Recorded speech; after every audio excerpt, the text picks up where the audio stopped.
everyone. Hey, everybody. Brad's I'm got us gonna on change tape, man. We were like huge up there. it back to this. You're and I've got larger than such a life. big head. I'm large, but I look like a bobblehead on here. It makes my screen this Get big. it? A bobblehead. Bobblehead. Or, if I were a drug dealer, I could be Pablo Escobar. Oh, dear. Hey, Walker Bee Ranch is live. I'm going to see you later, and I'm going to go watch You gonna go catch me over there? Yeah. I heard of Bob. Hey, how's it going? Man, we got a pretty good show up here. It looks really good. Thanks for coming, everybody. Thanks for spending your Tuesday night with us, or at least this much of it. Well, you'll probably enjoy spending your Tuesday night with Brad. I'm kind of a cranky, not feeling good, been up all night. Sorry, Bob's not feeling very good, so I really appreciate him coming in and spending some time with us. Well, there's Ian. Hey, there's the boss. Hey, boss. But thanks for tuning in. So you know what? It went from, hey, we got to get all this honey off to crap. It's October 15th. Yeah. I mean, this year now seems like it's just flying by. It's done. Yeah, the last 6 weeks has just gone by like that for me. I know I've spent most of it complaining about how much work there is to do. There's still plenty of work to do, but it's every day, I went out on Monday and I moved my bees home, and I got home and I said to my wife, I says, you know what, every little job like that just takes that much weight off my shoulders. Yeah. And I just feel the lightening of the stress every time. I went out and did this today, so I got around to that end. So that's another little thing, just lifted the weight off my shoulders. So it just frees up more time for more activities tomorrow. More stuff tomorrow. Yeah. Well, I'm still melting some wax, and we're cleaning up the honey house and washing pails, and on and on and on. There's Ian said exactly. Exactly. So how are you making out, boss? What's going? I think Ian was spending a lot of time on a tractor. From New York City, Alex. Hey, Alex. Good to see you. I said Alex. It's Alec. Yeah, doing good. Guys, the job. I mean, it's just one of those things, right? To where you take on a new job, you got a new schedule, new time. Yeah. Your body's got to adjust, and then you got to still do your regular stuff. And one day I'll be like Doug Longman and be able to just chill out and get on live streams every day. I don't think I'll ever get there. Be old and turn gray. Already did. Already did both of those. What's not turning gray is turning loose, unfortunately. You see, now we can procrastinate on something Now we else. can procrastinate on something else. That's true. I got lots of things here. There's plenty of stuff to do, just nothing I feel like doing. Getting out and cleaning up the apiary. I'm afraid to go out there and clean my apiary, like the hive stands, because then I'll honestly know how many colonies have made it and how many have already died. And I know I have a few of those because I went out the other day and did some inspections and put some tablets on and stuff like that. But it, had a few that were gone. So it was like, well, got to come to that realization of how many I'm going to have left and have to rebuild next year again. Every year is a rebuilding year. Sorry to hear that, buddy. So, hey, Big Mike. Hey, how's everybody? Good. So, Doug, Ian's wanting we're to know wrapping if you're wrapped up. Ian's asking if we're wrapped up yet. Not yet. This weekend. And Brad, have you decided how many you're leaving out and how many you're bringing in? Well, that was decided a long time ago. I don't have a number for you. It's somewhere around a little bit north of 35 or so. I just put all those dead out boxes full of feed on top of however many I had, and that's what I did. So hopefully that wasn't such a stupid move, and they move into their new digs. I forget exactly when I did that. It was early August, I think. So hopefully they adjusted to that. 70-pound sugar brick on top of them. Oh yeah, lots and lots of feed. So although the couple that I dug down into didn't seem to have really a hole that, not plugged out in the bottom by any means.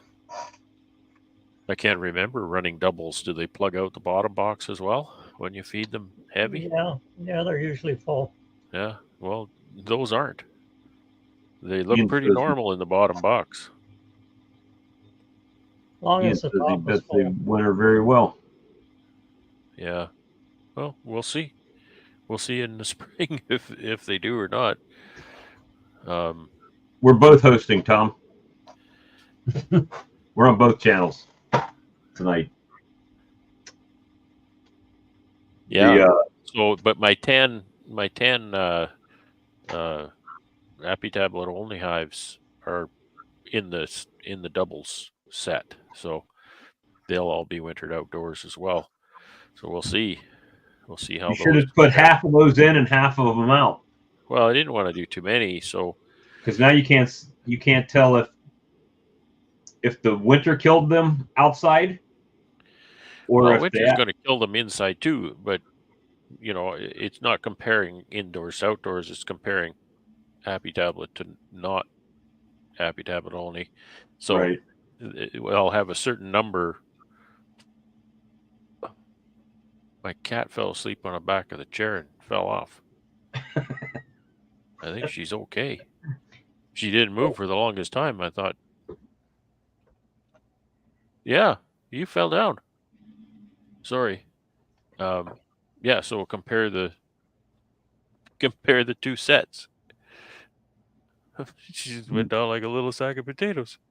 Norm dropped you a super chat there. Hey, thanks, Norm. Appreciate that. I'm glad you enjoy the videos. I like taking you guys along to the bee yard with me. Got somebody to talk to. I just talked to myself. How often are you gonna away your hives? Well, I'd like to do 4 rounds. That should knock those mites down. Yeah, especially broodless. Mostly broodless right now. It should really decimate them. I know it will. I have very good success with away this time of year. Right. So this is the one who just fell on off the chair. You need to mail me one of those vaporizers right there. Yeah, this early Christmas present. That thing is a game changer. Boy, is it ever fast. If you put 2 grams in that, I was doing 4 grams today. It takes longer, of course, but I was doing the 6s with 2 grams, and I couldn't even step away from it, and it was done. Mike didn't want his identity to be known, so yeah, he's like on America's Most Wanted or something. My big light burned out, so I got this little light, and I just can't figure out where to put it.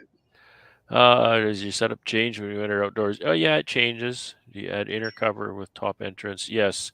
I'll have a small top entrance, maybe like 1 inch wide and 1/2 inch high or something like that.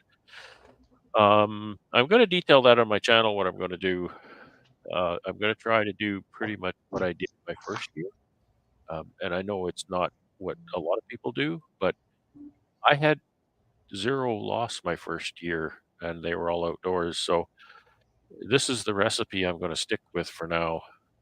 I've got a philosophy on that first year over, living. I think it's because it's all brand new, fresh equipment. Yeah. There's no pesticides. There's no residuals of anything. It's all brand new wax. Hey, Joey. What did you get arrested, man? You calling us from county lockup? Looks like looks like you're in a gray room with a gray shirt, gray jumpsuit on, Joey. That's the RV. He must not be able to hear me because he's not laughing or being mad. I had to It's get me some again, speakers Joey. turned off here. I said Can it y'all looked hear like me you're now? calling us from lockup. Looks like you got a jumpsuit on in Yeah. a gray room with them. Yeah, Joey we're got at in the trouble fairground.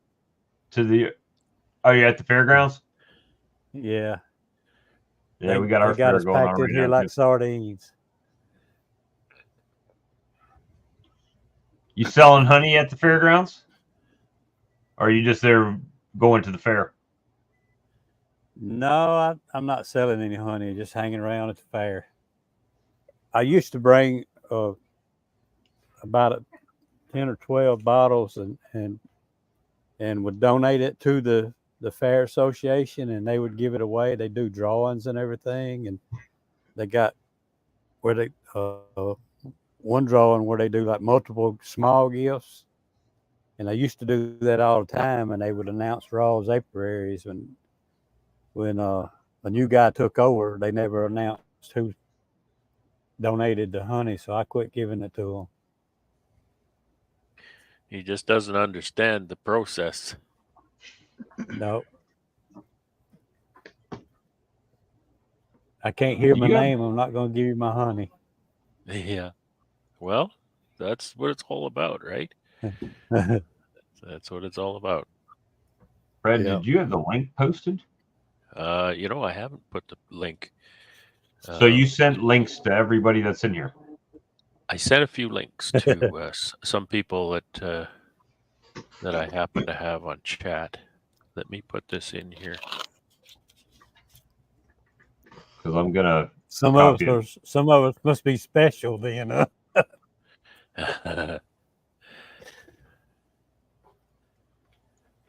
Alex says he feels abandoned. Okay. Yeah, I wasn't trying to exclude anybody. It just got away on me. So there you go. No, I did. I pinned it on my channel too. So okay. Thanks. That way, nobody's missing out. Yeah. We don't want to exclude anybody. Well, there's that one guy, but there's that one guy.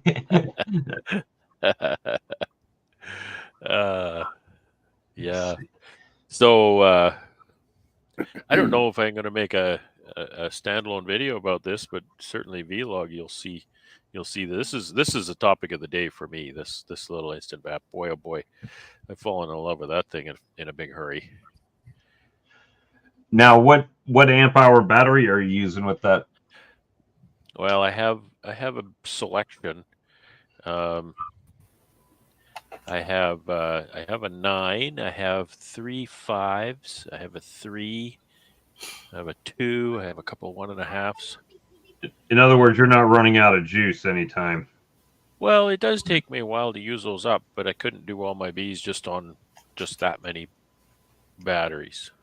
I had my charger hooked up to. I actually took my inverter out, connected it to the battery on my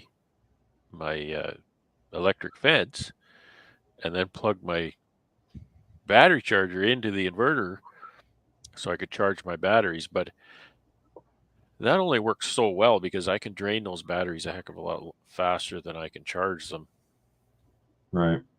Like I drained a 5 amp, and then I put that one on to charge, and then I put in the 9 amp in the unit to use, and I drained the 9, and I think I drained both the 5s.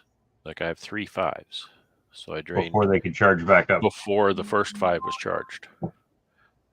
So I'm surprised that it actually runs as long as it does on those batteries. However, it kind of speaks to how fast this thing is. It's got a good name, Instant Vap. Like I say, if you're using 2 grams, it's like 30 seconds or something. It's stupid fast. 4 grams, definitely a lot longer, like more than twice as long, but it's not long. And I like the fact that it's just got this little red LED. It doesn't have a display about the temperature and stuff. That's not really much interest to me. That light flashes and tells me what it's doing, and the one thing that I was really pleased with is that the LED is bright enough to see in full sun. I was kind of worried about that, if I'd have to keep, shading it to see what the light's doing, but no, you can see that easy in full sun.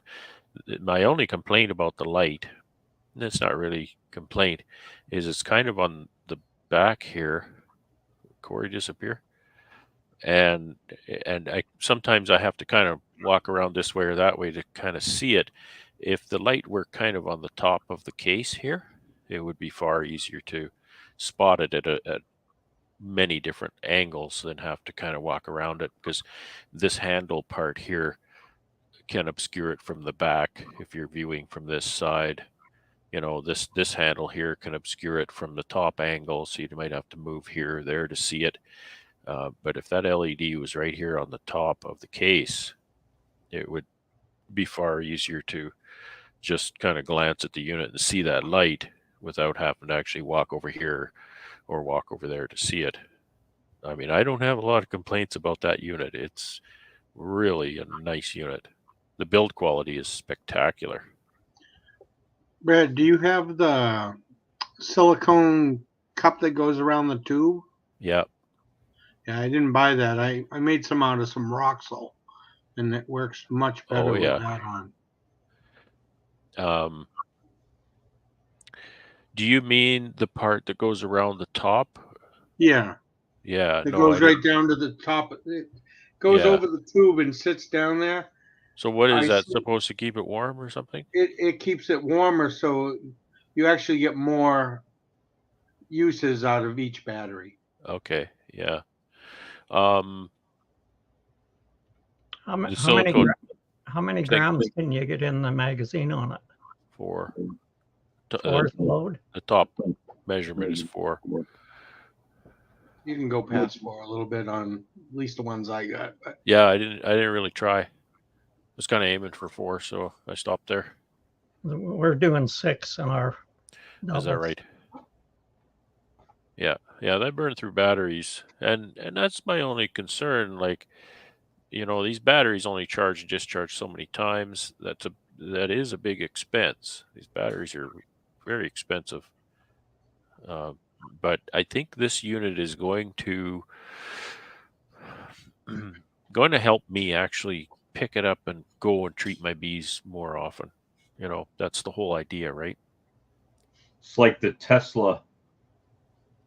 It's like the Tesla of oxalic acid vaporizers. Well, I hope it doesn't burst into flames. Next, you have to be putting a recharge port out at your apiary so you could plug it in. Put an EV charger in my apiary. Put a diesel generator out there so you could plug in the battery chargers for the. Yeah, see, that's what I'm going to be doing. I'm going to be hauling my generator out to plug my battery chargers in. It ran off of that battery, the Fencer battery, the whole time, and didn't really.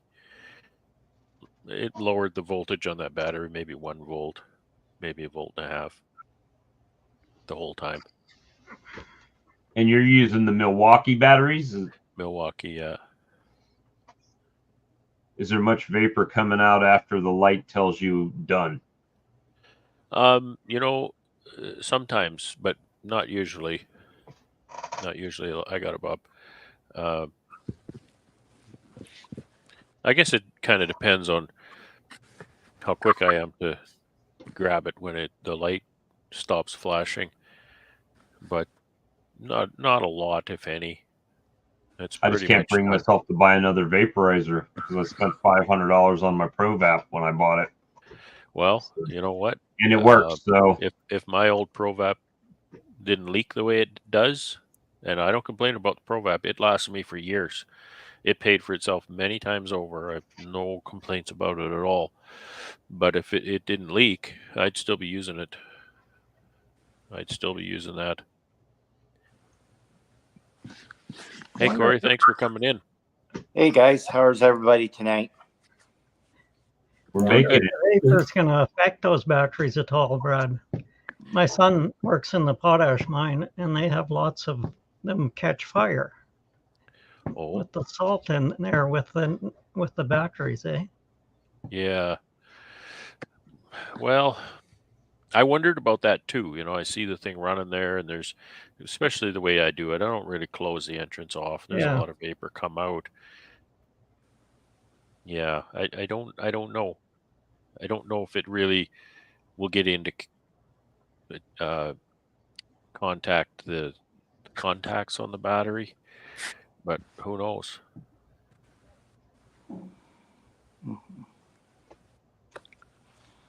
Did you get an extra plunger with yours? No, I got one. Yeah. I ended up, well, I have 2 of them, so, and I have 4 plunges, and you can fly. Yeah, yeah. When you were doing like even up to like 3 grams, it flies through it. So if you wanted to do 6, you just do it twice without even pulling the machine. Well, that's what I was wondering, you know, if I had another plunger, I could have one loaded and just pull it out of one, stick it in the other, pop. You know, there's only going to be 15 seconds of downtime between treatments. I carry a can of it, and I have all 4 of them stuck in there adjusted, and I put them on 4 hives, and then I put my can on the next hive I'm going to be going to. And as soon as I get one done, I head to the next one. Mike, when you push the plunger down into the OA, does it fill up and you can draw it up and then it's caked inside there? Sometimes it's when you get a fresh batch, it's kind of granularly. Put a little water in it.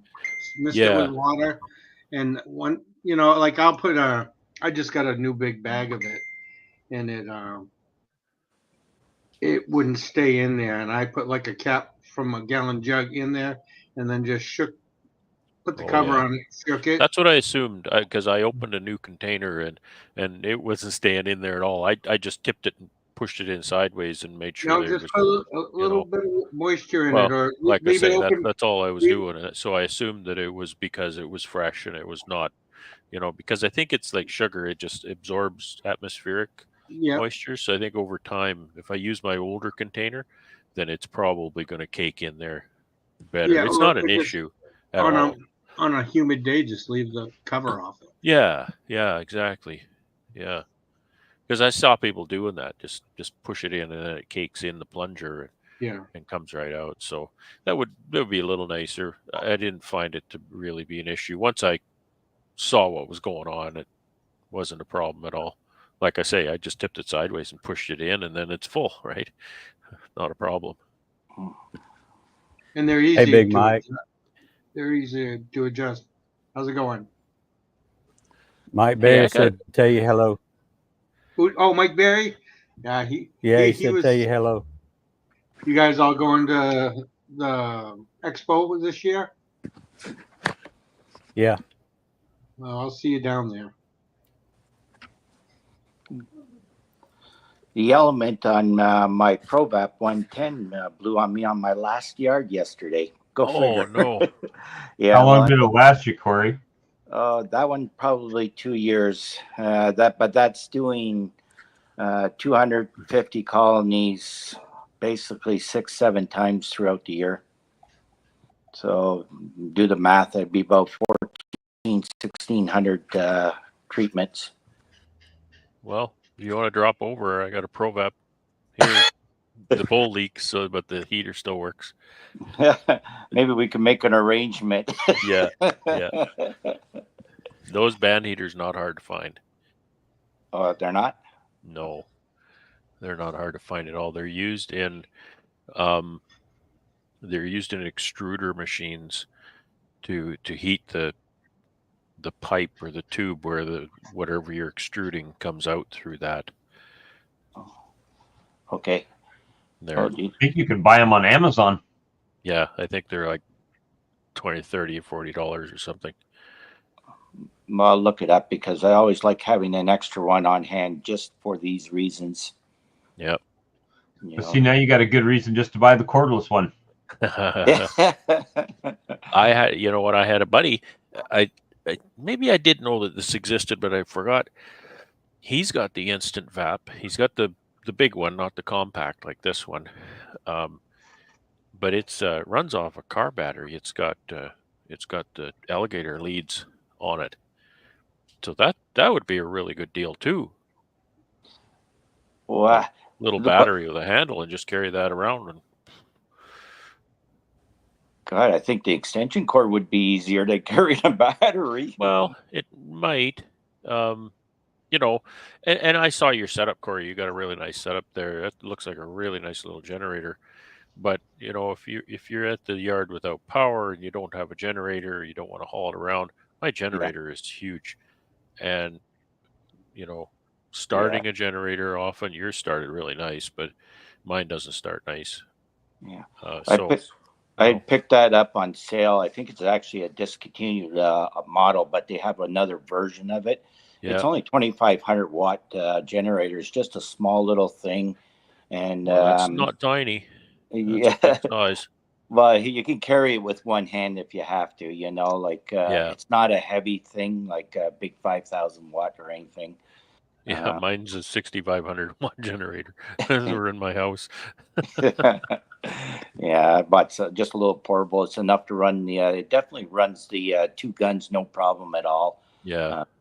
You know, a couple light bulbs. I definitely was watching for one of those to buy like a 2,000 watt generator sort of thing for running the plug-in vaporizers. But now I got this battery thing. It seems to be working really well.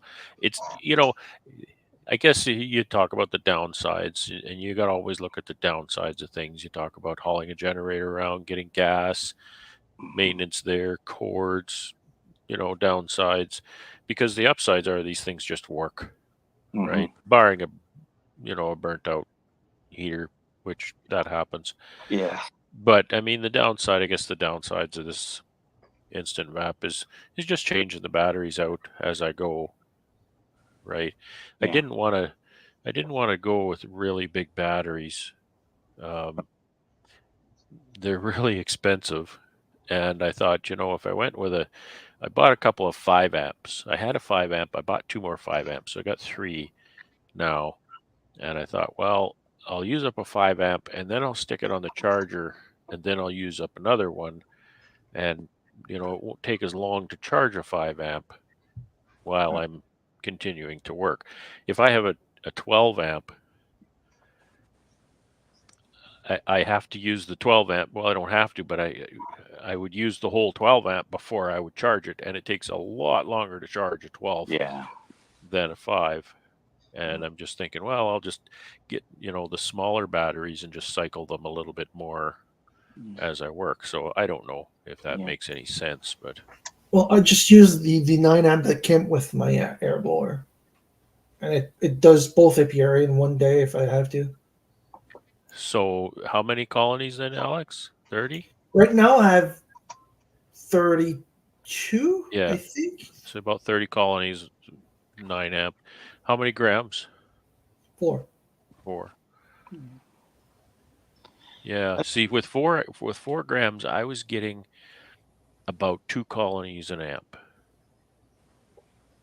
Right? So on a 5 amp battery, I'll get about 10 colonies.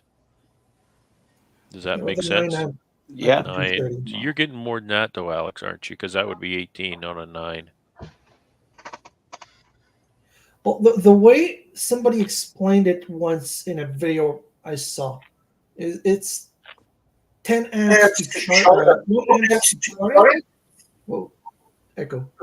1 amp to charge it, and then 10 treatments per amp. So I'm technically putting 80 per amp, sure. on battery. We use an old generator with a Suzuki motor. That thing starts first pull every time. Well, we run 2 units off of it. Nathan will start at one end, I'll start at the other, we'll meet in the middle. and travel time and stuff, we can do 5 to 6 yards a day. Wow. You know I what? thought I was doing good to do my 1 yard today. Yeah. Well, there's 140 colonies out there too, so. Here's something to think about. If I had them in the backyard, I'd do the same as you're doing there right now, Brad. You know, we just had this big storm come through Florida. I wonder how that's going to affect like the apiaries down there and the queen breeding and the nuke making in for next year, right? Yeah. Has anyone heard anything about that? I mean, I think it's pretty hush hush, but I know there was so much damage that you would think there had to be some apiary damage down there. I would think so. I was happy to see the Bob Binney video come out finally after a couple of weeks that he's doing okay. Right. And I guess Greg Rogers is doing okay to what he was speaking of. But I've never, I don't know, is Chris Webber, is he online? Does he do YouTube videos? I don't know. That big queen breeder out there, I'm wondering if he does anything. I've never seen anything. What about you, Bob? Were you affected by the storms? I mean, we had trees down and flooding, and my water meter's buried under sand that washed out of my driveway. So I have to find out where that's at. But other than that, everything is all right as far as the bees. What about Lee? What's that? I don't know. I haven't talked to Lee lately. Lately? Oh, yeah, I haven't talked to him in hopefully not lately. Wow. Yeah. Tom's probably talked to him since I've talked to him because they do the Thursday night stream. Yeah, well, Lee just got back in town late last night. I called him today and was chatting with him for a little bit. I guess he was kind of resting up. He might have some interesting stories to tell whenever he gets back about his climbing experience. So I don't want to share those. I'll let him do that. I know he's probably sore. I know that much. Yeah.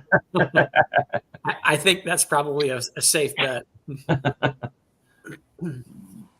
But yeah, I didn't have any issues, but I just know that a lot of those South Georgia queen breeders and, you know, and Florida, all the nuke producers and everything they have down there, just figuring that it might have had some effect on them.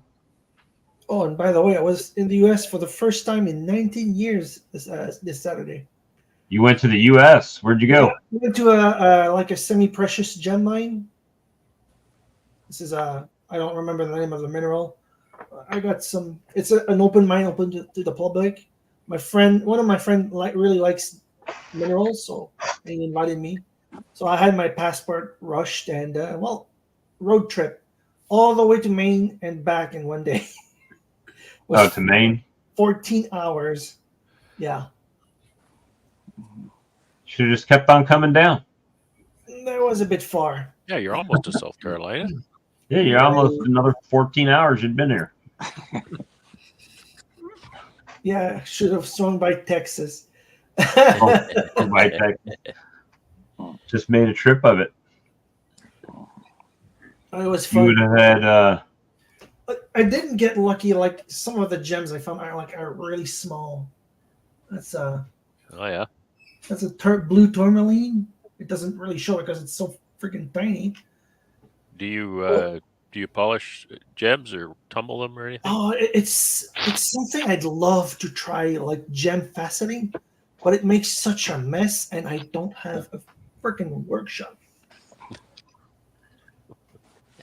When I made the one, I sent you the image of Brad, like the mess of black walnut wood chips was pretty horrible, and I was on my balcony. But yeah, woodworking is fun. Gem faceting seems interesting. Blacksmithing too. Well, you could. I don't know about, gems might be hard or something, but tumbling rocks, that's kind of fun. That you can really polish them up and do some nice stuff. A little rock tumbler. Yeah. Well, like for example, that's one I purchased. I did, like I said, I didn't get lucky, but on this really nice amethyst. Yep. And it's got a green layer. as well as the purple. Both colors I love, so I couldn't resist buying it. See, now we know what he spent all that honey money on. Yeah. When he bought No. I gems. spent it on repairing my car. Did you finally get it fixed? Yeah, it's fixed. Did you ever finish your bee? Brian wants Oh to know. no, I had, like I said, I had limited time and will to do it, and I focused on making. I could show a photo. I made this for my youngest brother's birthday. I sent an image of it to Brad. Let me see if I can share it. That's what I decided to make this year. Let's see, open. Let's see the nicest one. Present. Share screen. Allow. I made that for my youngest brother's birthday because the guy can pretty much purchase anything he wants. He's the head of security, cybersecurity for a big company. So what do you buy of a guy that can buy anything? Pretty much nothing. So I made him something. Making a magic one. Yep, because he's a computer wizard. Or a miniature lightsaber. Yeah, it's kind of both. And the crystal is inspired by the Matrix, like green field on green text. And the Japanese kanji says crafted with love for my brother.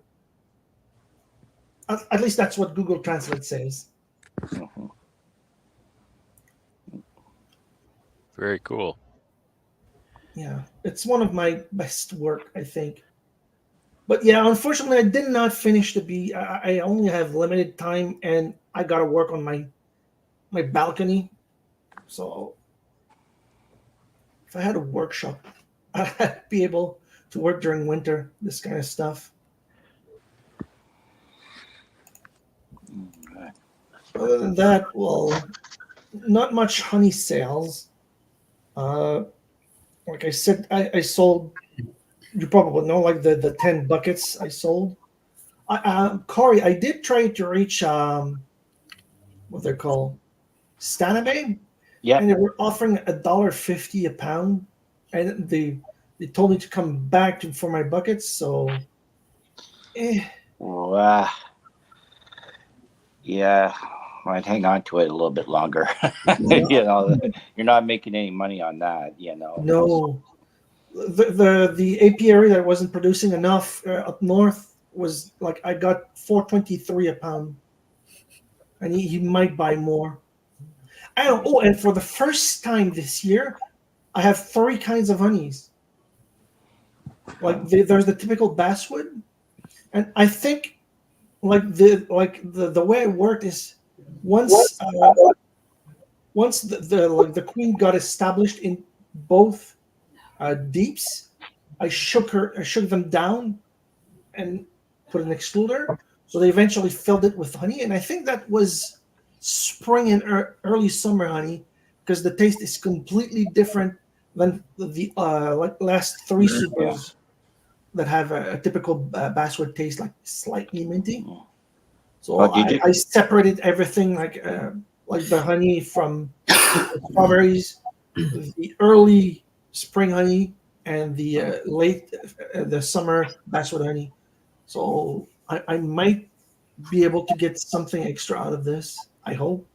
Well, it sounds like you have a couple of different premium tastes there. Yeah, right? I don't know what the spring honey is, though. I never tasted that before. Well, did you take it off before the clover hit? Before the clover? I harvested it all at once. So I harvested it like in late summer. Oh, I see. Okay, so you could have a mixture of a little bit of everything then. I don't know. The basswood is still has the pretty distinct taste. Well, you got that mint taste for the basswood. Yeah, it kind of has for the basswood. For at least my basswood, you got like a little bit of a mint taste to it. Yeah, mine too. But it's only in the last 3 supers. The bottom super, the deep one, yeah, has a completely different taste I never had before. Well, yeah, without looking at it, I'm not very good with all my different things. Like I don't even put supers on basically until June, so I don't really worry too much about the apple blossoms or the various fruit trees or anything like that, or the dandelion. I let the bees have that for themselves. It could be squash, honey. It's possible. Really? The guy cultivates spaghetti squash. Okay. So it could be squash, honey. And I got to answer. I got a question asked by DC's about the gem. When are you wrapping, Brad? I don't know. This is my first year outdoors in a long time. Probably not till first week in November, maybe the last week of October, depending on when workload allows me to get my act together. I've got a bunch of polystyrene. I'm gonna try and make some little coffins for the hives. Coffins. So it's going to take a bit of it's not of work. A good way to. Yeah, exactly. Phrase it. Are you going to run a piece of? Are you going to run a piece of foam on top? Yeah, I'm planning to make a quilt box for the top with some wood chips in it. It'll have 2 inches of polystyrene on the very top of the quilt box, right under the cover. Okay. We'll be wrapping this weekend. Putting it to bed till next April. Whenever you're done managing, that's when you wrap, right? Yeah. Really, this round of treatment that I'm doing, that's it for management. So, I don't want to wrap before I'm done treating. I suppose I could. It wouldn't work so well.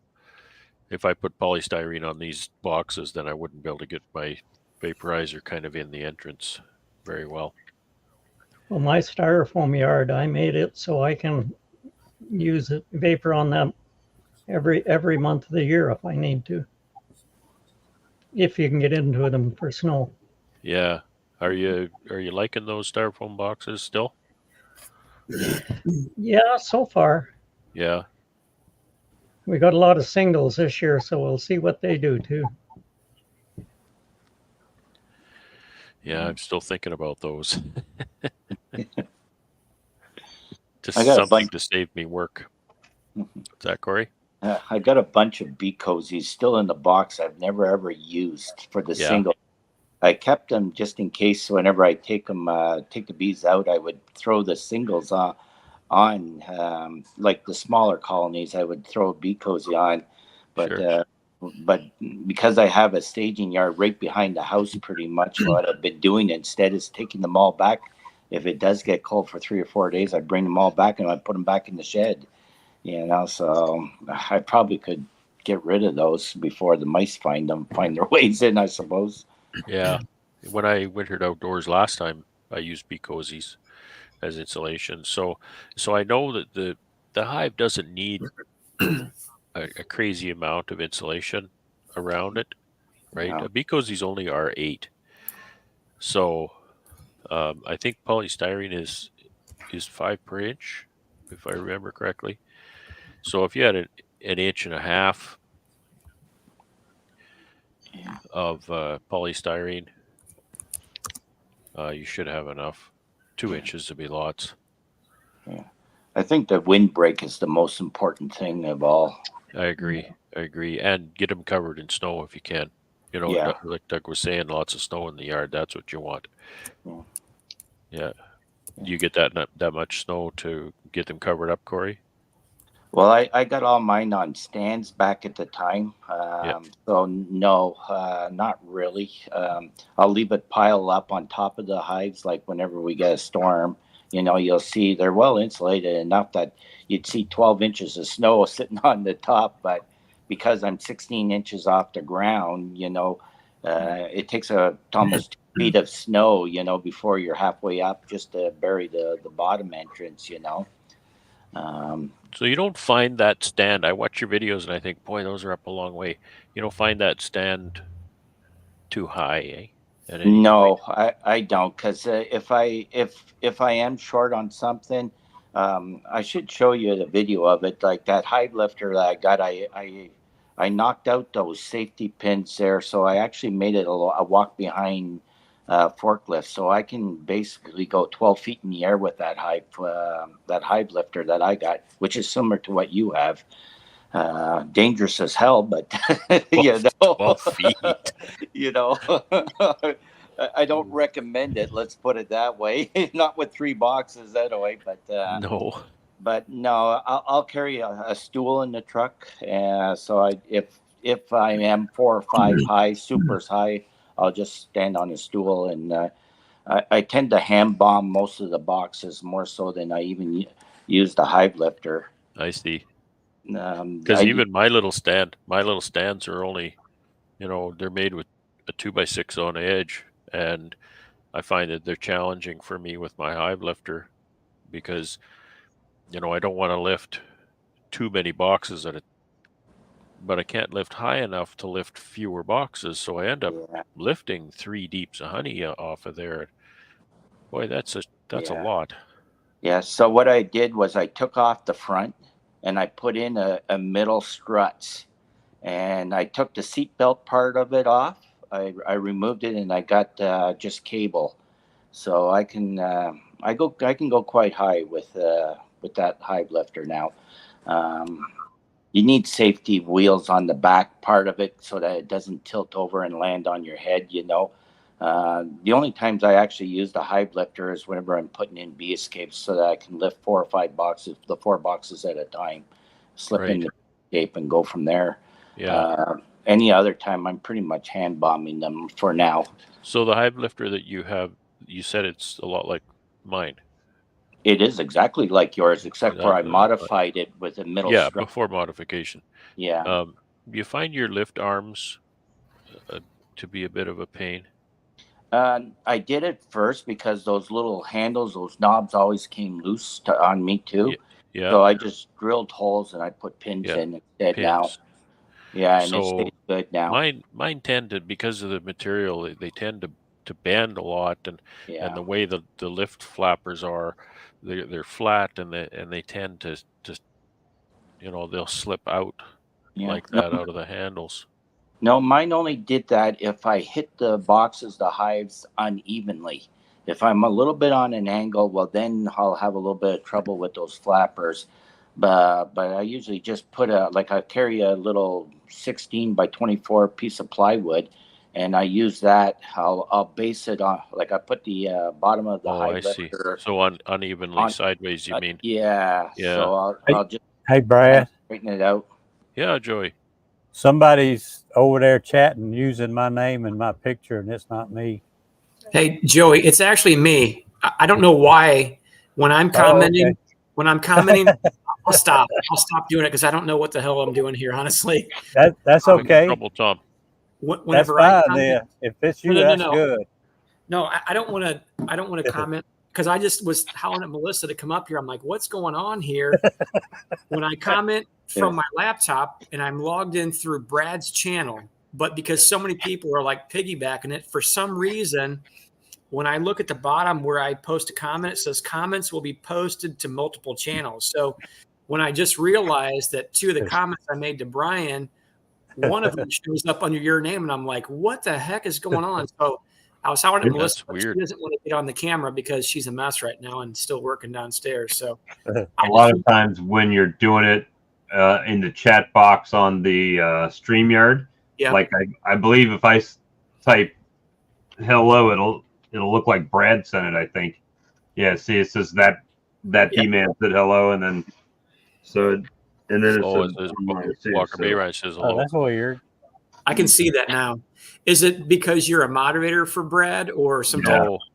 No. Well, yeah, sort of. I set it up to stream to my channel and Bob's. Okay. When Joey came in, Joey set it up to stream to his channel. So that was a little different. So it's a linked channel, whereas the StreamYard stream that I set up, I specified at the beginning to stream it to both Bob's and mine. So Bob's channel is not a linked channel. I got peer pressured into going live tonight. That's right.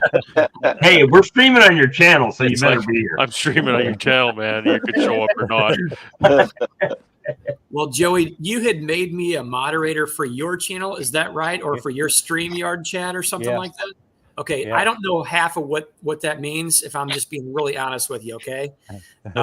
Or what I can even do there, but maybe you gave me too much leeway or something, because I'm messing up here. If you're not going through StreamYard, Tom, it's probably not related. Okay. Well, I'll just stick to commenting from my phone then, which is now I'm logged in on my phone through Brad's channel, and it won't go through that. I hope that'll minimize any confusion. Well, I'm about to get off anyway.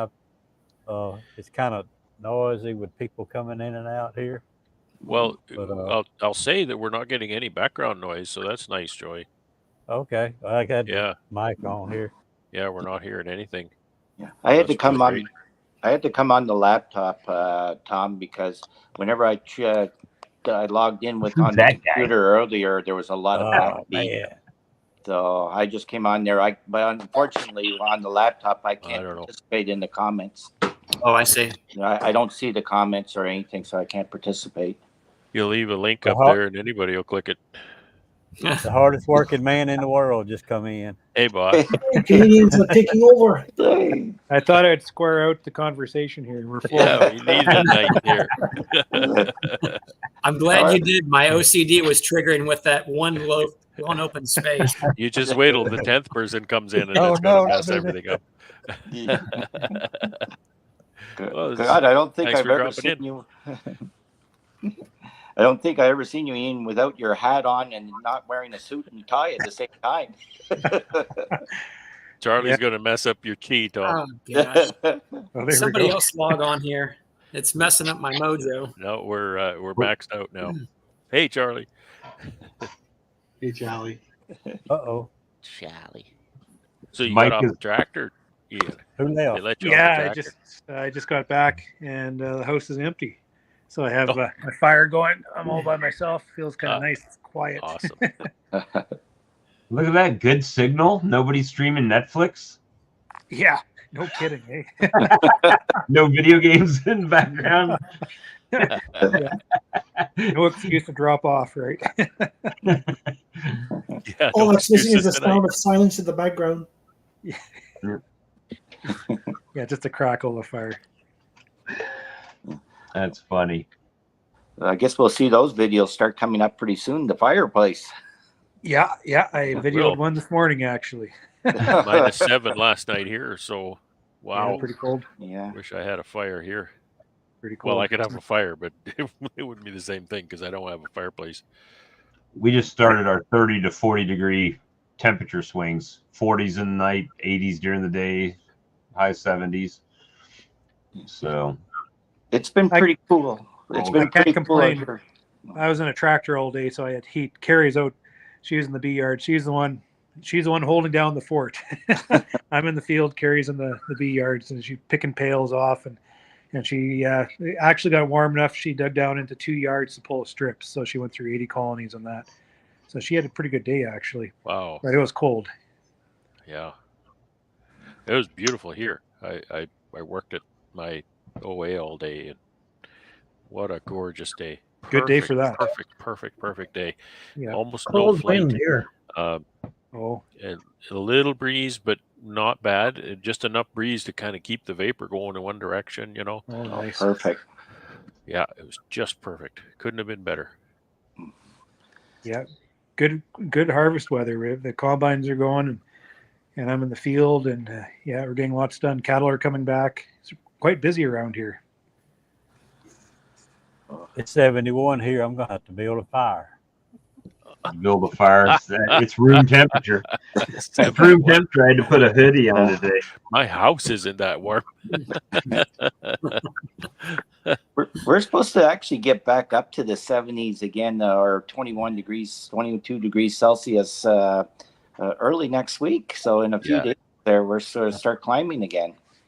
Yeah, right now it's +4. Yeah, it's +4 here as well. Yeah, we're going to use the warm weather coming up just to pull strips. Easier to pull strips out of colonies when it's warm. It's more play. Well, I won't be. I'll be on the tractor. Carrie will have the Honor. fun job of doing it. I'll try to help her if I can get off the tractor. Are you? Yeah, you need a pair of pliers to get those strips out when it gets a little cooler. Yeah. Yeah, I'm not sure what she's using. Sometimes she just uses the hive tool hook. But Yeah, we have a pair of pliers too. Yeah. Yeah. Okay. And the wafers too. We have the thymol wafers. Some of them are chewed out, but she was saying some aren't. So we're taking that out. Yeah, we're scraping her clean. Now, did you find those wafers did a better job for you this year, Ian? That was your main one that knocked them down? Say that again, Corey. I missed you. I said, do you find those wafers, was that the main treatment that actually knocked the mites down for you more so than the Apiary or even the tablets? Well, I'm not sure about that. I'm going off guidance from beekeepers south of me, like some commercial guys in the States. And what they're telling me is to get better efficacy from the amatraz. What they would do is they put in thymol halfway through the treatment, so that the mites are kind of sick already. And if it isn't killing them, then they put a shot of thymol in there. Just they say it doesn't trigger hygienic behavior, but more like that janitorial behavior. They get stirring around and moving around and all over stuff, and they say that'll help kill your mites a lot better. So I'm thinking the two products together probably were the secret, where the amatraz in there, like the Apiary, I was testing only at 55% efficacy, but I put those wafers in a week. I dropped my counts from like 5 up to 10%. There wasn't many at 10%, but about that 5 to 6%, 7%, all the way down to shaking zeros, 0.5s, 0.2s. So I was quite happy with that. But I think it was a combination of the two treatments. Okay. A synergy. Do you think it's the thymol that might be causing a little bit of that? Because the thymol has to be tracked through the colony, particularly through the brood, to have that efficacy. So you said it causes a bit of janitorial type behavior in there. Maybe they're causing the track through there, and then maybe it's a little bit of a synergistic type reaction. Maybe that's what I'm thinking. That's what the guys are telling me. Yep, like I'm just going off the guidance from these other beekeepers. And boy, I'm going to throw my shaker in the garbage because I'm sick of shaking for mites. I was tracking at the beginning, and I'm shaking mites, getting freaked out.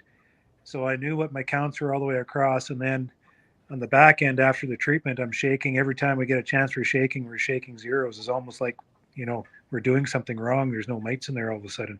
And that happened within a week of me putting that Apiary in. So it, it's probably a combination of the two there. There's some kind of a synergy going on.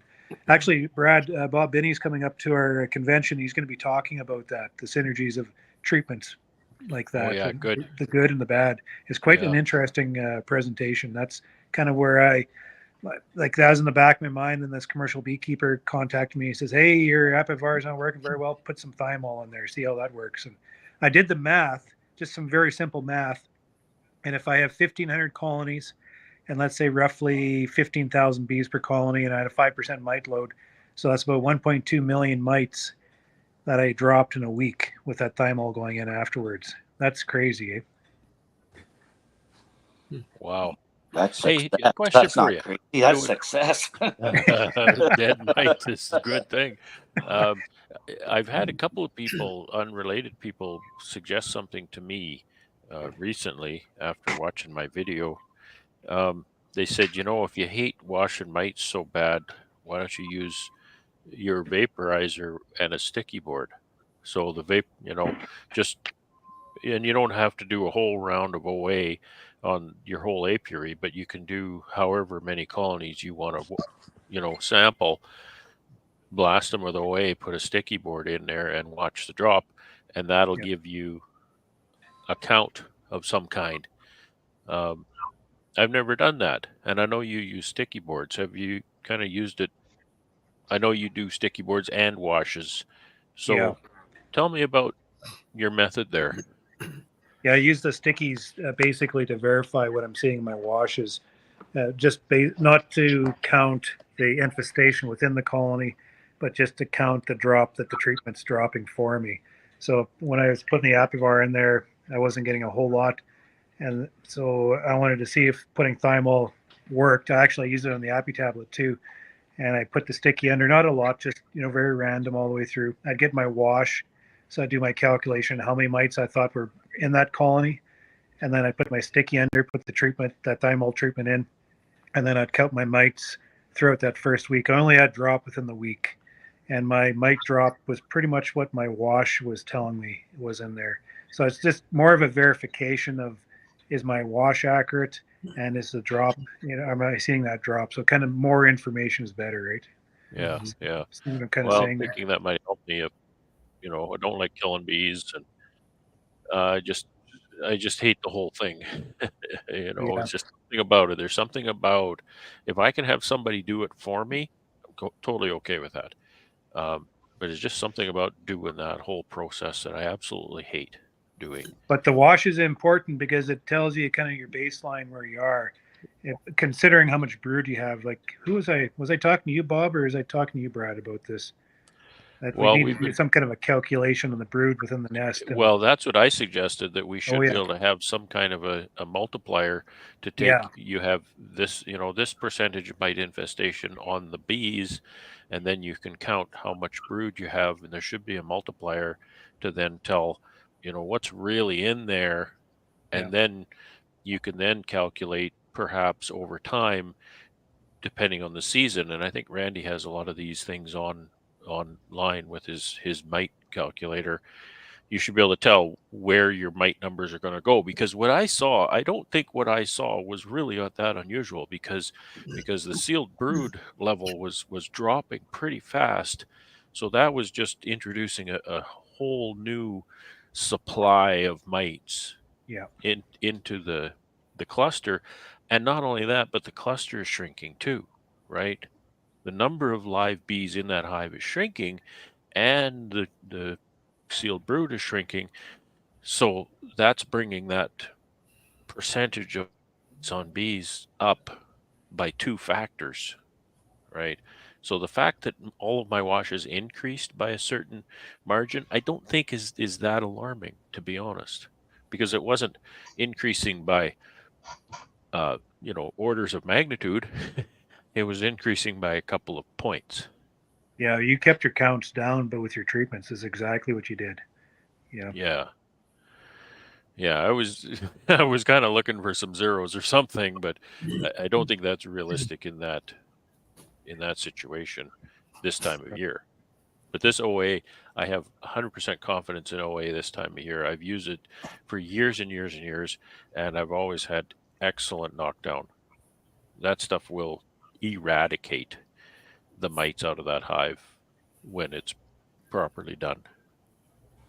Yeah, I track the vapor too with stickies just to see what's going on, and I don't find drop any longer than the day after. After that, it's pretty much just a knockdown, a complete knockdown. Yeah, that's what I find, anyways. It'll knock 100 mites down, but it's about a 2-day thing, right? Yeah. And that's why I know Corey on his last video on Facebook, he was saying, 444. 4 grams, 4 days apart, 4 times. Yeah. And that covers that 12 days. So every cell that was sealed has emerged, right, in 12 days. Yeah. So that's what you're looking for. Yeah. Yeah, I had to go that way. Well, I'm thinking I had a couple of mite bombs done on just on a couple of yards that were bad, but once I see that, I treat the whole apiary regardless. I do all 8 yards. I don't take chances. Yeah. So I am. Are you using stickies too on your hives just to monitor the drop? No, I don't. I have them in the shop. I never ever use them in. I do the washes. I don't want to say it gets easier with time being able to do the washes. I hate killing bees too, but it's just that necessary evil, and I just don't think about it because I think I might be killing 300 bees, but really I'm saving 15,000. By knowing what's I know going all on. that, and it's not just the killing bees part. Yeah, I don't know what it is. It's because, like I said, if I can have somebody else do it, I'll have them do it every week, right? But it's If just Ian one of those shakes things. 300 bees for every one of his 1,500 colonies, he's killing 450,000 bees every mite shake. Yeah. There you go, Ian. Yeah. 500,000 bees every shake. Yeah. So I guess that's can't what. read that on my phone. What's that say? So, Ian, do you plan on experimenting with a brood break on a few hives, then treat after the queen is released? Yeah, so that's probably something else that played into my efficacy, because my colonies were pretty much going broodless, and that's something else that thymol helped with, is it kind of zapped the last bit of that nest. So I think that brood, like the ending of the brood nest during this treatment of mine, has probably helped with my mite counts also. And he's probably referring to a brood break because of the splits I made this spring are showing low mite count. I'm pretty sure that's what he's talking about. No, I don't plan on incorporating a brood break just because we can't. I just don't know how to. We have such a tight season that if I take 3 weeks out or whatever for a brood break to apply a treatment like that, I just lose so much ground. I don't think it's I tough can with such a compressed season. There's never a good time to go, 3 weeks without brood, without I laying. guess we could, but then I'll be sacrificing my splits, or I'll be sacrificing that first box of honey. So I'm not sure. I don't know how to go about it. I'm thinking about it though, because my early splits, my spring splits with the queen cell in there, as a brood break. That's the only difference. Those bees come from it's pretty much just took the top box off that colony, made a split with it, a queen cell. So everything was exactly the same except for that brood break, and they're counting very low mites. And it's evidence. Every single one of my split yards, they're very low mite counts. Every single one of my production yards is up around that 5, 6, 7% counts. Yeah. I would think it'd be hard for any of us to do any kind of a culture treatment, even where if we were to have the drone frames and pull them out just before they hatch out or something like that, just because we need those drones and we need the brood to make queens. Like if you have any kind of a queen rearing program going on, like how do you do a culture treatment? We got to fit everything into 60 to 90 days. That formic treatment I did, it pretty much did give me a brood break, but that took a box of honey for me. Just that bit of a stagger like that, it set the colonies back that I lost. That's a lot of money. I mean, that's my bread and butter, right? So I got to figure out how to do something like that without these splits. That's fine, and we produced a lot of honey on them. But sometimes an old beekeeper told me, he said, July will make and break a beekeeper, because if you set your colonies up and you miss July, you don't always have August. So I had August this year with the honey flow, so I made a lot of money on those splits. But a lot of years we're dried up as August 5th. So I need that early flow. I need those boxes full. So I'm not sure how to do this unless I just tag it on the back end of the honey flow and do that brood break in August. But I'm so busy at that time of year, and I'm playing around. It's really dicey that time of year when that queen, the lack of pollen's coming in, and I shut her down. I might not get her going again because there's no pollen around here. So I got to have, what I'm trying to do that time of year is trying to extend that brood nest as far as I can. I don't want to interrupt that queen in that brood nest. So it's kind of a puzzle we have to put together, I think. I wonder how long compared to ours Richard Knoll's season is, because he does brood breaks as is pretty much routine for mite control. I think he has a summer dearth too. Maybe that would help. Mm-hmm. Yeah, that's what I was about to say, Ian. It is. Down here in the south, we have that dearth. Plus, our flow is a lot slower than y'all's up there. I would think it'd be hard to do brood breaks up there as hard as y'all's flow hits. That's what I was thinking. Yeah. We have a fantastic brood break, and that's all winter. That's when we should start. Yeah. Yeah. Just need one in between, huh? Just need one in the other season. Yeah, that's exactly it. I look at southern beekeepers, and when we start, we all think, oh, keeping bees in Manitoba cold weather kind of thing, that must be really hard. No, there's so many things that are so easy about it when it comes to your southern beekeepers that have brewed all winter and all of these things in the summer dearth and whatnot. But I mean, there's challenges both ways, but it's not all gravy either way, right? We have those Api tablet pups are ideal for treating in winter. Sorry, Doug? We have that compressed period, but then we also have weather to deal with too. Like this spring where we were, June was just about a write-off as far as beekeeping. So it's even shorter. If we get kind of 3 weeks of kind of off weather at the wrong time, that 60 to 90 days really goes down the toilet pretty fast. Yeah. I just remember this spring, I remember it was cold because this spring it was so frustrating for me to stand in my kitchen and look out at the most beautiful dandelion crop I'd ever seen in my yard. It was just gorgeous. This dandelion was lush and yellow and beautiful. And the weather was, the whole time those dandelions bloomed, the weather was too cold for the bees to fly. They didn't take dandelions at all this year. And I had the most beautiful crop, but it was too cold to fly. It was so frustrating. That happened to us for our fall. We usually have a really decent goldenrod crop here, and ever since the remnants of that hurricane that went through on August the 9th, it rained every other day, and I had to work really hard for a barrel of honey for a fall crop. I got nothing really. I would assume, Alex, you're in the same boat because you're only an hour and a half east of me. You couldn't have got too much. Yeah, my crop was smaller this year than last year. Yeah, we didn't get a fall harvest at all. Nothing. Whereas last year we had a super or goldenrod, so it's just the weather, like Doug suggested, the weather had everything to do with it. Because just from my basswood apiary, last year I got 19 5-gallon buckets. This year it's slightly less than that. But the strawberry field apiary compensated, so I roughly have the same amount, about 1,200 pounds.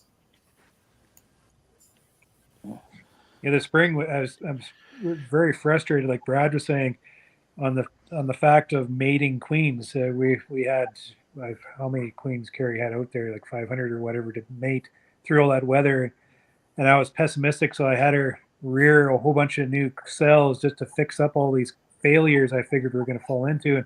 And the first round of queens we got into, I think I texted Brad, said, oh shit, we're 55% or something like that. And then after that, 80%, 95%, 80, 90 is up. Just spectacular queens. And these nests are some of the best colonies I think we've ever produced. And they mated in such terrible weather. I don't know how it happened, but they must have had little jetpacks on them. They're just beautiful queens. I know a beekeeper not far from me.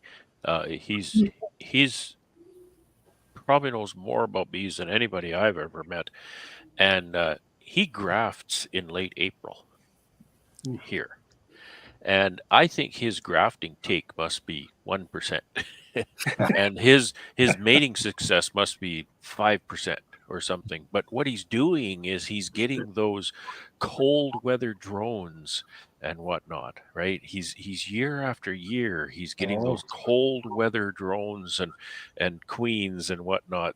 And it's, he doesn't say, well, I'm going to, like when I say I'm going to graft, I say, well, I'm going to graft. I'm going to wait till June because I get really good take and really good mating success in July. And I think that's great. That's the way to do it. This guy's totally opposite mindset. It's like, get that cold weather genetic going, and he pushes through that year after year after year, and he's actually making a difference with his stock. Wow. Well, don't tell Carrie that, because then she'll want to extend their season. She'll be working at Christmas. Yeah. Pull her off feeding bees in April to go and do a graft. Yeah. Just think of it, eh? Boy, that's quite the thought. Yeah, that's quite the thought process. Yeah. Well, that's what he's doing. I'm blown away that those queens are actually are producing drones at that time of the year. I've had it done. I actually had him in my apiary one day, and I've got a video on my channel where we have this little back and forth conversation in my yard. I did an OTS. I was doing a Formic Pro treatment one May, and it was like the 5th of May. And Buddy was over helping me, and we found this one colony that was queenless. It was a nice looking colony, good population and everything. So we thought, okay, let's OTS this one. Let's steal some open brood out of another colony and do some notching and stick it in here. So we did that. And that day, doing the Formic application, we were doing some other stuff. So we were looking in some of the colonies. In my whole apiary of, I think that year, I don't know, it might have been an apiary of about 60 colonies. We saw 2 drones that day. And you know what? We went back in 2 weeks. Was it 2 weeks or 3 weeks? We went back to that colony, laying queen. I couldn't believe it. I could not believe it, that it actually worked. They raised a queen. She mated.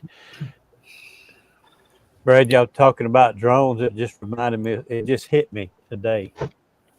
This morning, I saw one of my hives, the one in my backyard, pulling drone out. Kicking them out. Not kicking drones out. They're just pulling them out of the cell and throwing them out the door.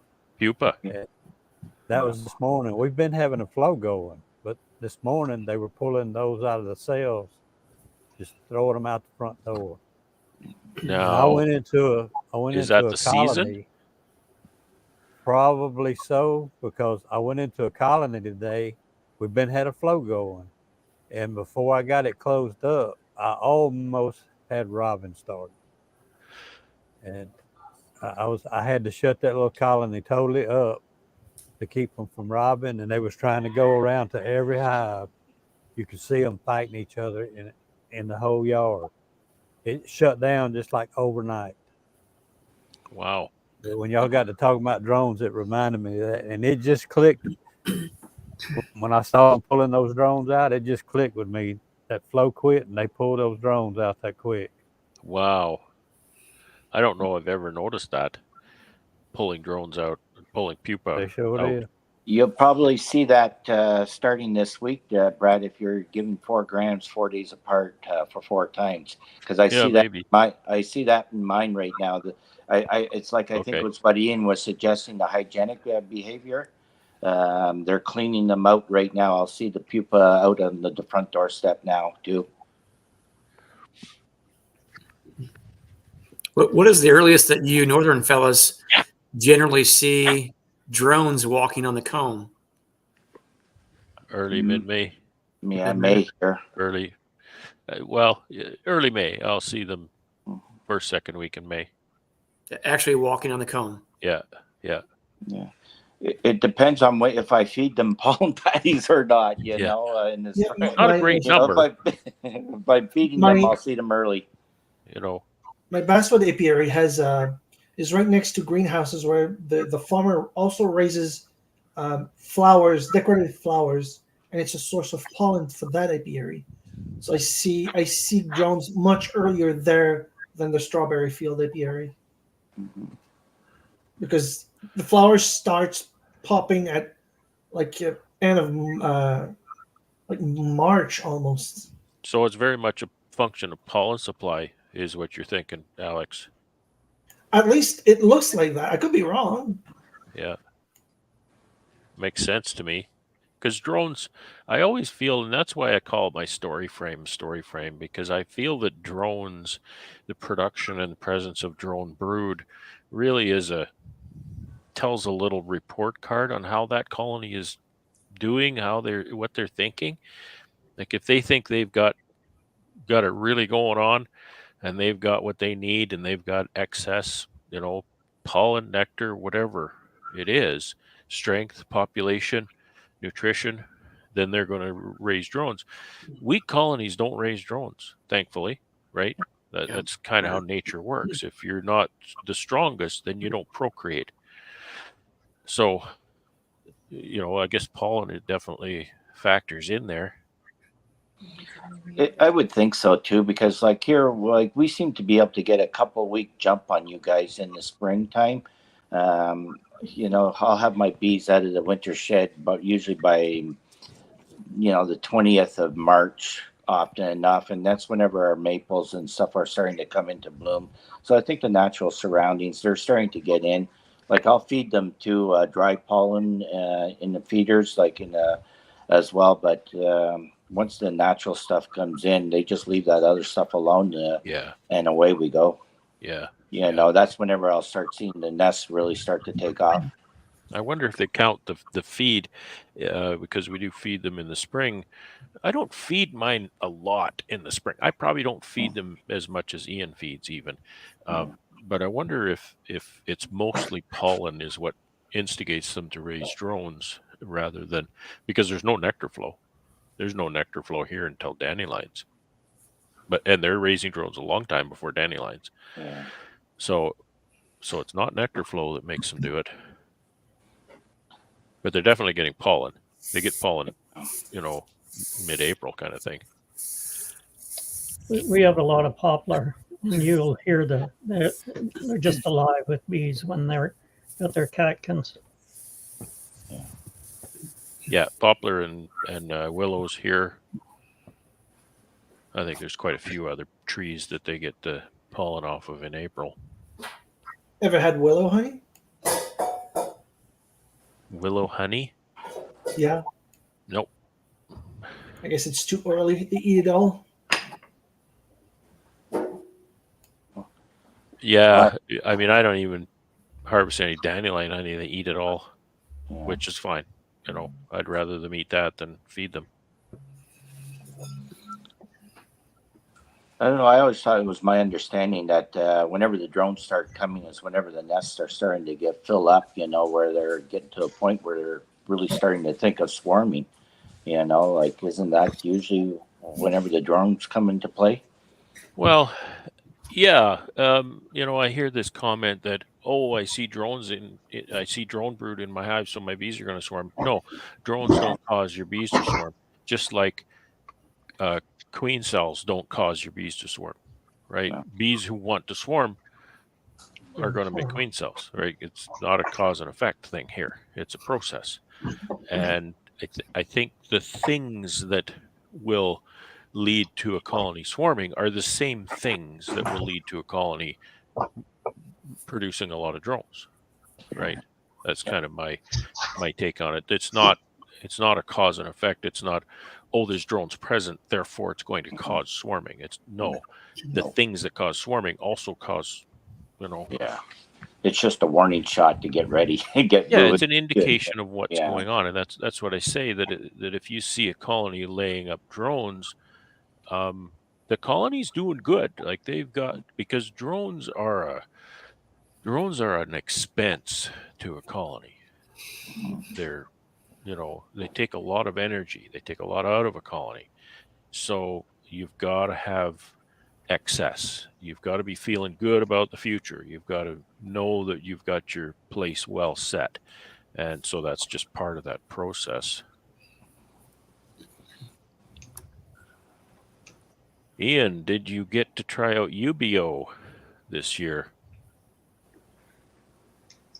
Yep. Yeah, we did. We had 3 yards or 4 yards. We took some select breeders and we tried it out. And I have analyzed the results yet. I haven't had a chance to do that because we've been so busy.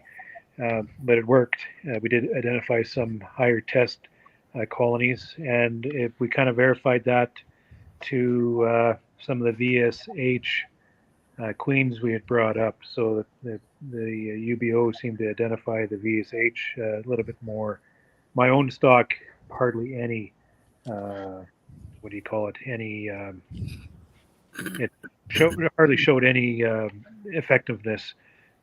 But on the stock like the Randy Oliver or even some of the BC stock I brought in, it did show some of the VSH tendencies. So I think that's positive. I hear a lot of people talk about UBO sending false positives. So I think there's a lot of things we need to figure out about the conditions around when we do the tests and such. But yeah, we're quite excited. I'm going to be doing more of it next year. I think Brad, I'm gonna jump off, or somebody else can come in if they want to. Hey, Joey, thanks for coming in. Appreciate it. Have fun. I'm gonna keep listening for a little while. Awesome. I think that Kara Wagner may have done a little tweaking on that UBO test slightly, because they had recently, I think I just got an email or some type of a notification here recently that they are going to be coming to Nobby, and they've got some newer formula or something. So I don't know if that was just marketing or if that was genuinely there was a change in their product. So it'll be interesting to see. A work in progress is what it is. Yeah, it's cutting edge science. So there's people criticizing some of the false positives, and I'm like, no, this is something. This is we're just testing the waters on the smells and how the bees kind of react and behave to some of these smells, and it's we're testing new ground here, so we need to work with it, and she's asking for the feedback, and I think she's improving the product as we go, and I think it's quite exciting. Our technical program in Manitoba, we're trying to get together a queen breeders group, and we're trying to get people together to share experiences with this product, just to help provide some of the feedback she's looking for. So we're just too busy yet. So I think as the winter comes, we're going to get together and convene and just talk about it a little bit and share some of our experiences. Yeah. Now, some of you guys that have been doing this for quite some time, do you guys feel like that more of these conversations that are happening, not just amongst you all in the North, but between Canada and the U.S., the beekeepers alike, are being a little more forthcoming with information, as not trying to hoard, information for their own profit, but maybe being a little bit more sharing with that information, trying to really better the testing or the products that we have. Are you guys noticing that, or is that something that maybe it's just something I feel like I'm noticing, but not necessarily true? I'd say social media has a lot to do with it. Here we are talking about bees, and I'd be reading a magazine if it wasn't for this. This sure helps. Does it have one of those big fold-out center posters? With Queen Bee. Nobody's home. And here I am with you fellas. We're privileged. I think you're right, though. There's always that argument that beekeepers like to keep information close to their chest, and there's truth to that. Yeah. But I don't know. Some of these bigger guys are like, somebody complained to me about, you put all this information on YouTube, you're giving away all the secrets. It's like bullshit. I'm not giving away any secrets. The secret is managing the business. I'm just talking about bee behavior and how I understand the craft and some of the techniques I use. You can get that at any meeting or any conversation you have with anybody else, any other beekeeper. The secret is how you use that information, how you use that understanding in a business sense and make a livelihood out of it. And that's something that you can't teach that. It's something that you have to learn yourself, or mentored by somebody else. That's what the old man's for, to help you mentor the building of your business. Otherwise you'll be a failure. So there's a lot to running a business than just how to look after bees. It's looking after money, looking after time, looking after family, looking after yourself, there's all those dynamics. And that's where part of that art form comes in that Bob Benny talks about, you know? Yeah. I would agree with it too, Tom. You know, absolutely, because most of the pretty much all the information I've learned was through YouTube and stuff like that, like watching Ian and Bob Benny and Brad and everybody else. It would be nice to see social media where this was carried forward over into maybe some of the government's eyes and stuff like that, where they start implementing some of the treatments. Yeah, you know, so we could actually make a few things legal. That would be nice to see that carry forward. I don't think anybody on that side of the screen is interested in listening to what you had to say very much.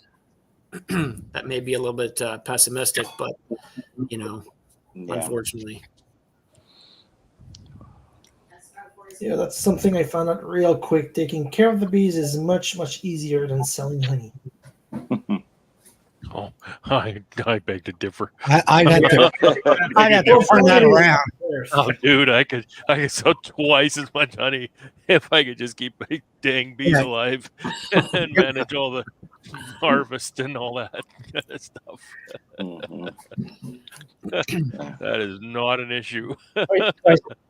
Twice as many bees and half as much work. Alex, you just have to remember one thing. Here's the honey, give me the money, and see you later. Well, it's starting to get better. Like I said, I managed to sell like 10 pails at once. That was pretty good. And I want to caveat what I just said, that it's not because my honey's cheap. Ian knows my honey's the most expensive honey on the shelf. At least I try to make sure it is. So it's just build that clientele. You know, marketing. I'll tell you, marketing opportunities come up and I have to turn my head and walk away because I can't service it. All right. Because I got to keep these stupid bees alive. It's not. They taught Alex, increase the market. I stepped on somebody. Sorry. Go ahead, Ian. Well, I was just going to say, Todd, I watched your last video about the ants, and it reminded me of when I was, we were looking after these little wee mating nukes. I had them on a pole, so we'd have to bend over, and they weren't on the ground because the ants were overwhelming them. So I had them on a pole, and I treated the pole with ant poison to keep the bloody ants from overwhelming these little mating nukes. And I walk in the yard and hear a tree had bent over like this, and just one little leaf was touching the lid of that mating nuke. And those bloody ants are walking up the tree and down the branch, off the leaf into that mating nuke, cleaned them out. You know. Yeah, okay, so you know how they clean out the hive and then they abscond. They just leave because they freak out. They can't take care of it. You know, they're being bombarded. But yeah, you're right. Just a tiny speck of something touching, you know, past whatever barrier you have.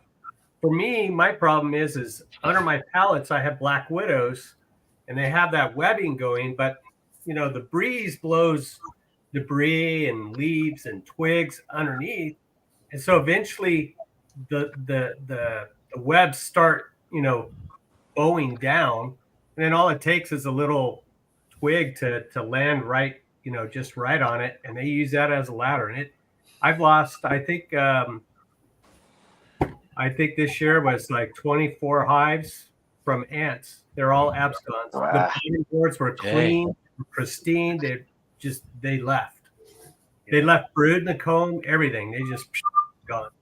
Yeah, we have Thatcher ants, and what they'll do is they'll build underneath the pallet, and then once they get onto the bottom board, if the bees, you know, if they get up on top, they'll just keep building that ant nest with pieces of grass or pieces of dirt, and they just overwhelm the nest by just building the ant nest into the bee's nest. It's just disgusting.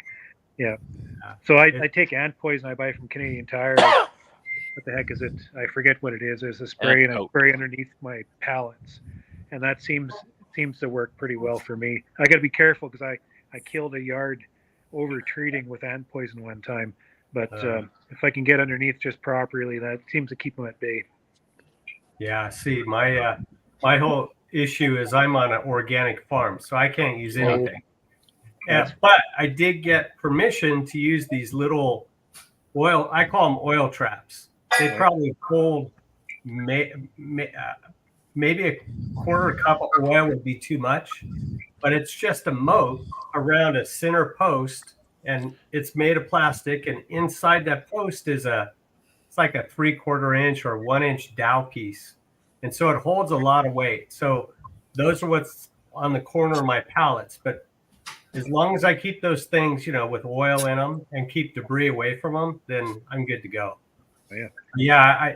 I can't use Apivar. There's a lot of stuff I can't use. So. We had a yard.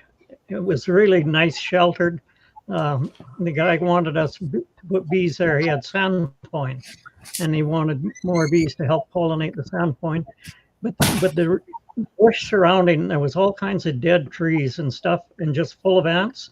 It ended up we had to move the bees out of there. They spent more time fighting ants than they did producing honey. Yeah. They're bad. I've had a rough season anyway. My grafting went to crap because of the weather. It just kept raining every time I wanted to graft. It wouldn't rain when I'd work. When I'm at the office, it doesn't rain. But then Saturday, Sunday, forget about it.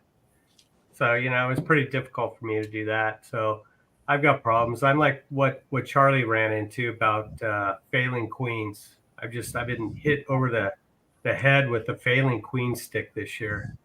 So I'm plummeting in numbers right now. I'm bleeding numbers right now. So if I can make it through winter with what I have right now, which is 37, I'm down over 50% right now. Wow. Yeah. So a combination of bag queens. I know there had to be some mites here and there, although I only saw one hive that I could conclude that it was a mite issue, but the rest were the ants. Hey, just hammered me. Hey, Todd, how old are most of your queens in these colonies right now? 2 years. They're 2 and up. So, yeah. And I wanted to rotate them out this year, and I wanted to get to a every other year rotation, but I think now what I'm going to do is every year rotation. I'm not going to mess with it. So I probably won't have too much honey next year. That's a given. So but Alex, I kind of come up with a plan to move forward here. Maybe we need to get together, and you need to teach me how to keep bees alive, and I can show you a thing or two about marketing honey. We can help each other out.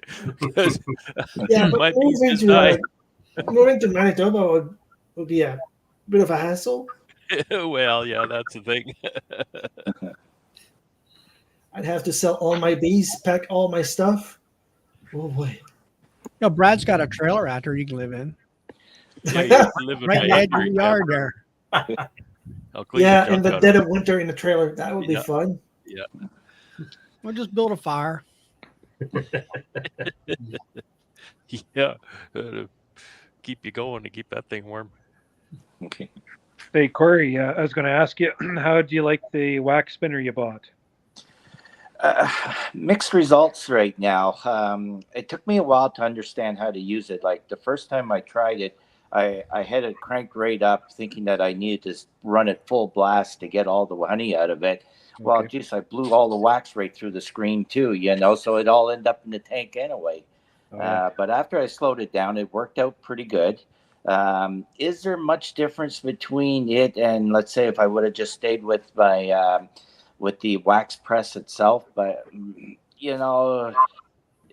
probably I think it's a little bit quicker. I don't have to heat the honey out of any wax capping with it unless I choose to. But it did take it out. The cappings were fairly dry. Like if I would put it in my hand, it would just crumble out. Real good that way. But there's still some skimming involved off the tank regardless. And that was the one thing I was hoping to get away from this year because I really despise that job. But other than that, for the money you pay for it versus what you pay for a wax press, maybe it's just a case where I still got to learn how to use it a little bit better to appreciate it a little bit more yet, because it does take up a lot of space in that honey house. Like, it's a big machine yet. Yeah, so mixed emotions about it yet. There's some good and some bad with it right now, pros and cons. Yeah, I guess you could always sell it if you don't like it. Yeah, but I already sold the wax press. So I'm gonna learn a little bit more. Yeah, I know a big commercial guy that uses that same Cohen spinner, and he just shrugs his shoulders. Yeah, this thing works just great. So I'm sure you'll learn. You'll figure out the tricks with it. Yeah, those knives I switch out, because I used to have the jagged edge though. That I really appreciated this year. That worked like very smooth. You commented on my video on it a little. On the uncapper.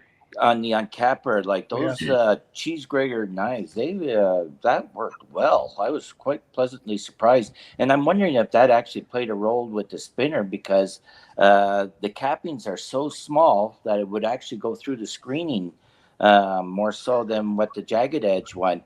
But I only broke one frame with those knives this year, and out of all that, on your new comb, like especially a freshly drawn out comb, it's so white, it's so thin that it will roll with the jagged knives quite a bit. That didn't happen with these knives, with these scissor ones. Like it cleaned it all just nice, and I got all nice drawn comb ready to go for next year. So I'm pleasantly surprised with that part and pleasantly pleased. Well, maybe there's an upgrade in the future for my old Cowan, huh? Those are the ones that some people call them cheese grater. They've actually got an oval cut out in them. Yeah, they don't actually have an end to it. It's a closed off piece at the top. Yeah, and the nice thing about them is that whenever the frame enters in and it's getting pushed in by your crossbar, it goes through, like they're tapered out in such a way that the frame hardly ever jams. I think I only had one. Like I said, I only busted one frame all year. So they come out at the top like that. Yeah, right? they're tapered outward. Frame always centers itself. It always centers itself, and it cuts it off nice and clean. And nice, because I have that happen a lot, where I have like you say, a nice brand new drawn, that very white and fragile comb, and it goes through there, and it just all pushes it all to the top, and you've got a piece of foundation now. Yeah, that did a lot with the jagged knives that I had beforehand. You had the square tooth ones? No, it's kind of like a jagged ones, because it is the newer model. I think mine are the originals. I don't know. They're square tooth. They're exactly square teeth. Yeah, no. Mine's more of like you would see for cutting bread, a knife like that. That kind of jagged edge. Okay. But obviously tried different kinds. Yeah, for sure. But the cheese grater one there, it worked well. I was really pleased with that. My thinking is Ian's phone went dead. Yeah. He didn't even say like goodbye. To try something different. Yeah, goodbye. What's that, Doug?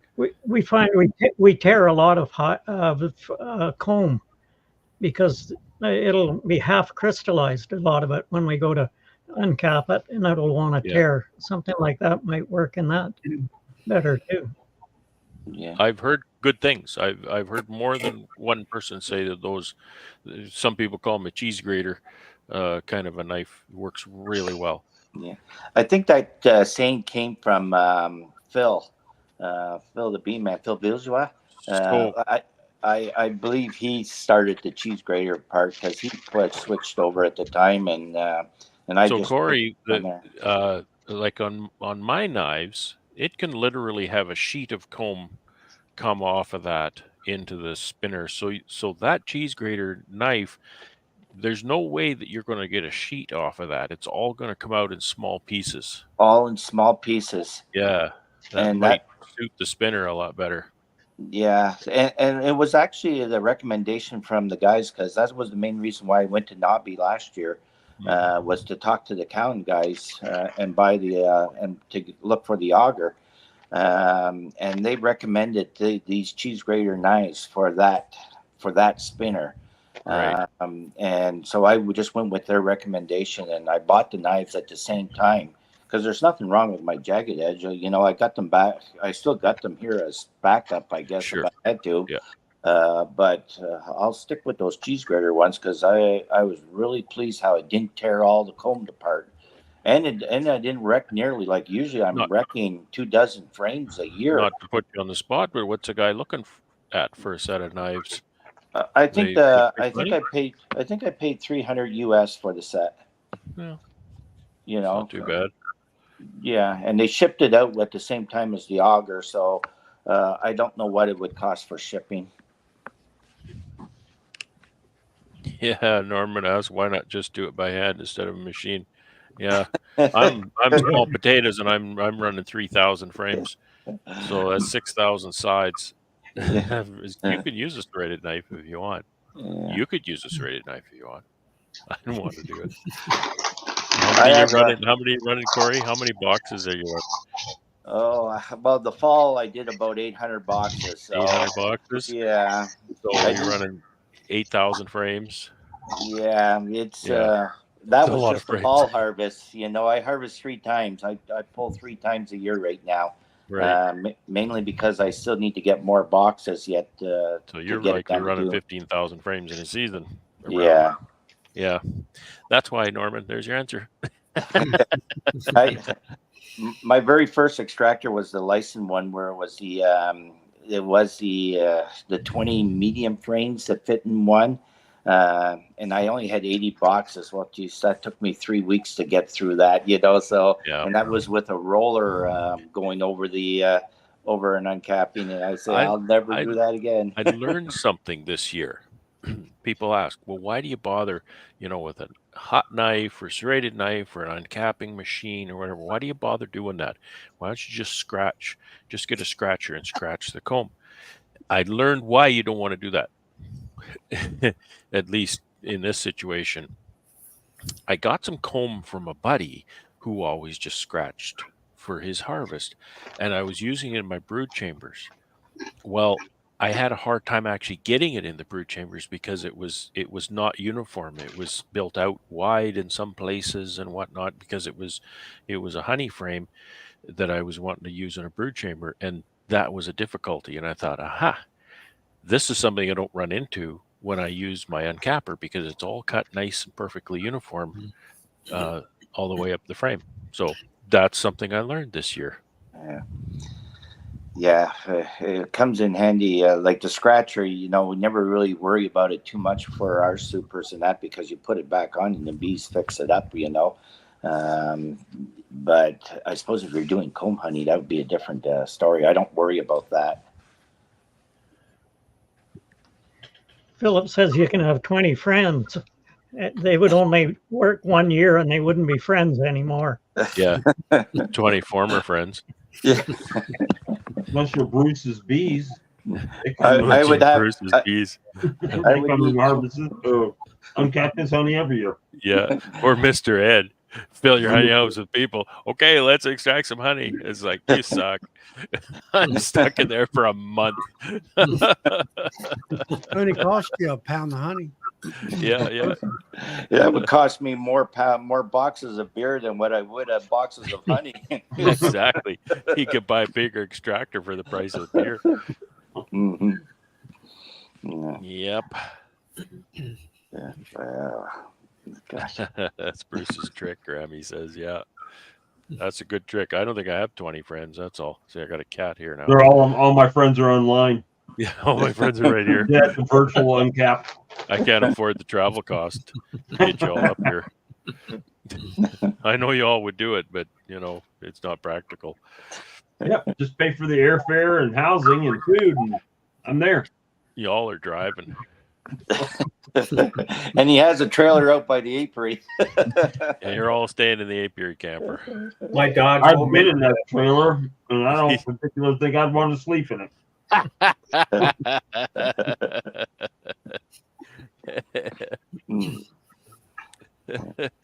No, you wouldn't. It's better than Charlie's motorhome. Yeah, it is better than Charlie's motorhome. It don't get wet inside much when it rains. Hey, careful, Doug. That's a luxury motorhome. It's got a full-on panoramic sunroof in it. That's It's right. got a retractable roof. That's Retractable cross-flow roof. ventilation. That's right. That one. You retract the tarp off the top and put another one back on it.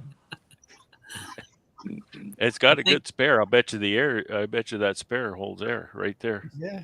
I can see it. It's Still got the cover on it. Never been on the ground. I think that's for sale, right, Charlie? Yeah.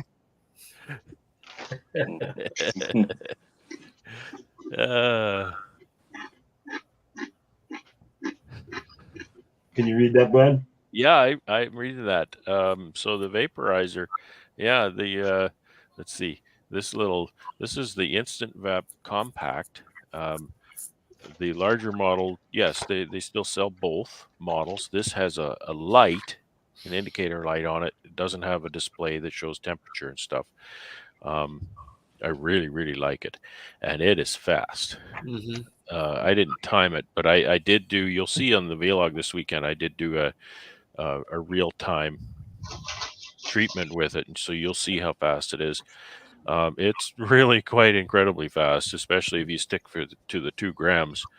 You get into 4 grams, you got a little bit more time, but it's not too bad.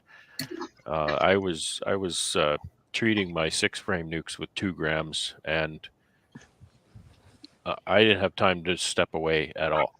It was like you put it in there, you push the plunger down and count about 15, and then you take it out and you put it in the next one. It's crazy fast.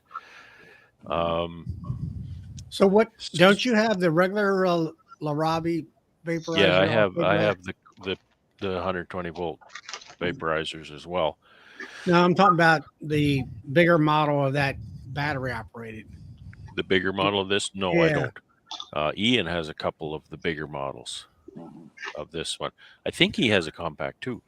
I have a bigger one as well. Yeah, you have the bigger one.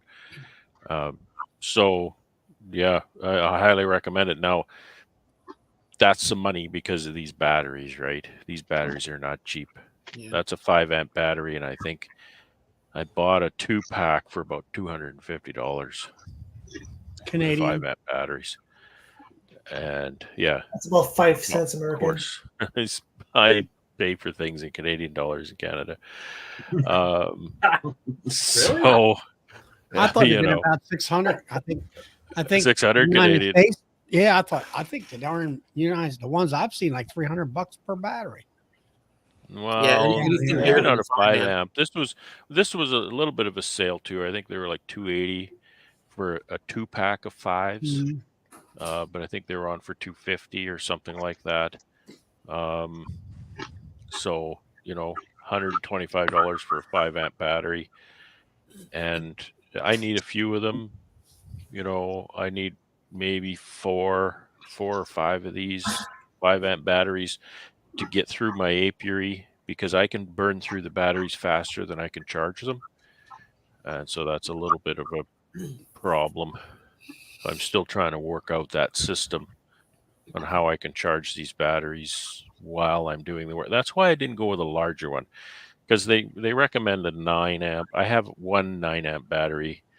They recommend a 9-amp or 12-amp. But if I get through a 5, for the money I get through a 5, I can put it on charge and go to another 5, right? And let that charge. So that's why I did it that way.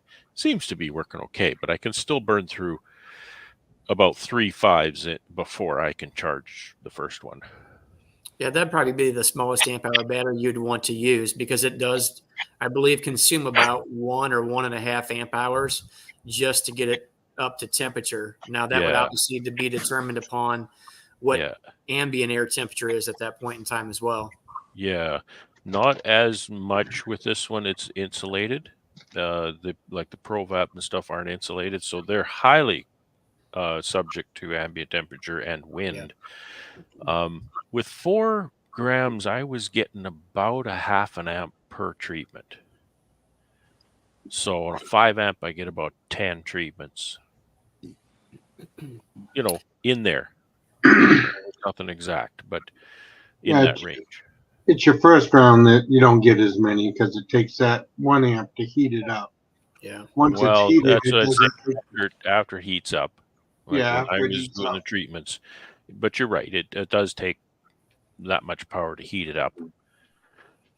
And Brad, then, I think that the other unit that's like that little Robbie has, which is their full size battery powered unit, the one that's behind you, which is their compact. I have both of them, and the compact is faster.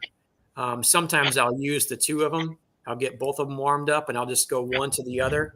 But I noticed with the compact, like you said, I'm running 4 grams because I'm a double brood box.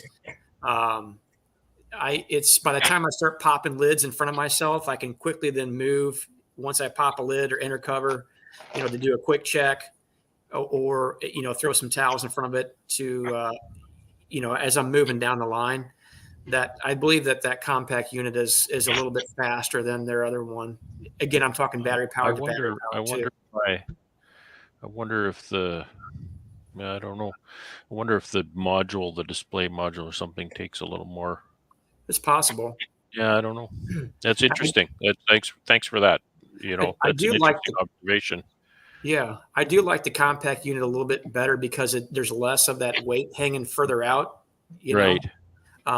Because sometimes, depending on your entrance reducer or not, it may not fit as. You may only have 3/8 of an inch of that tube hanging inside the box, so there may not be much grabbing on. Yeah. I'm going to be reworking my reducers. My entrance on my hive is about 11 inches, pretty well exactly 11 inches, and I have a 9-inch reducer. So the space is about 3, and that's not quite enough for the arms of the instant vap to go in there. So I'm going to be reworking all my reducers to fit the instant vap perfectly. And I thought I'd actually go one step further and whittle a piece of wood that would go on the instant vap itself to fill in the gap between those two arms. So you got the two arms that go in there, and then in the center you got the tube, right? But there's a space then between the arms and the tube where the vapor can come out and the bees can come out.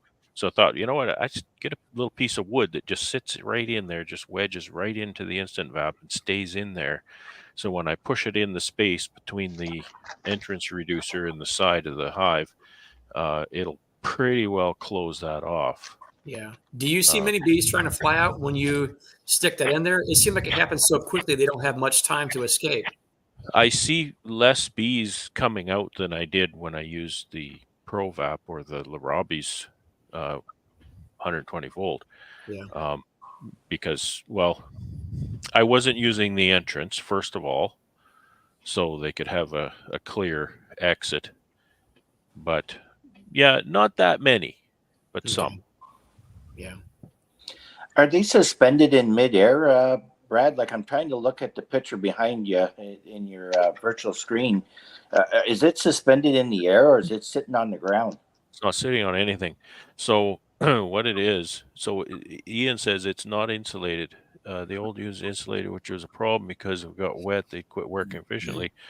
I thought it was insulated, but I guess just dead airspace is just as good. Mm-hmm.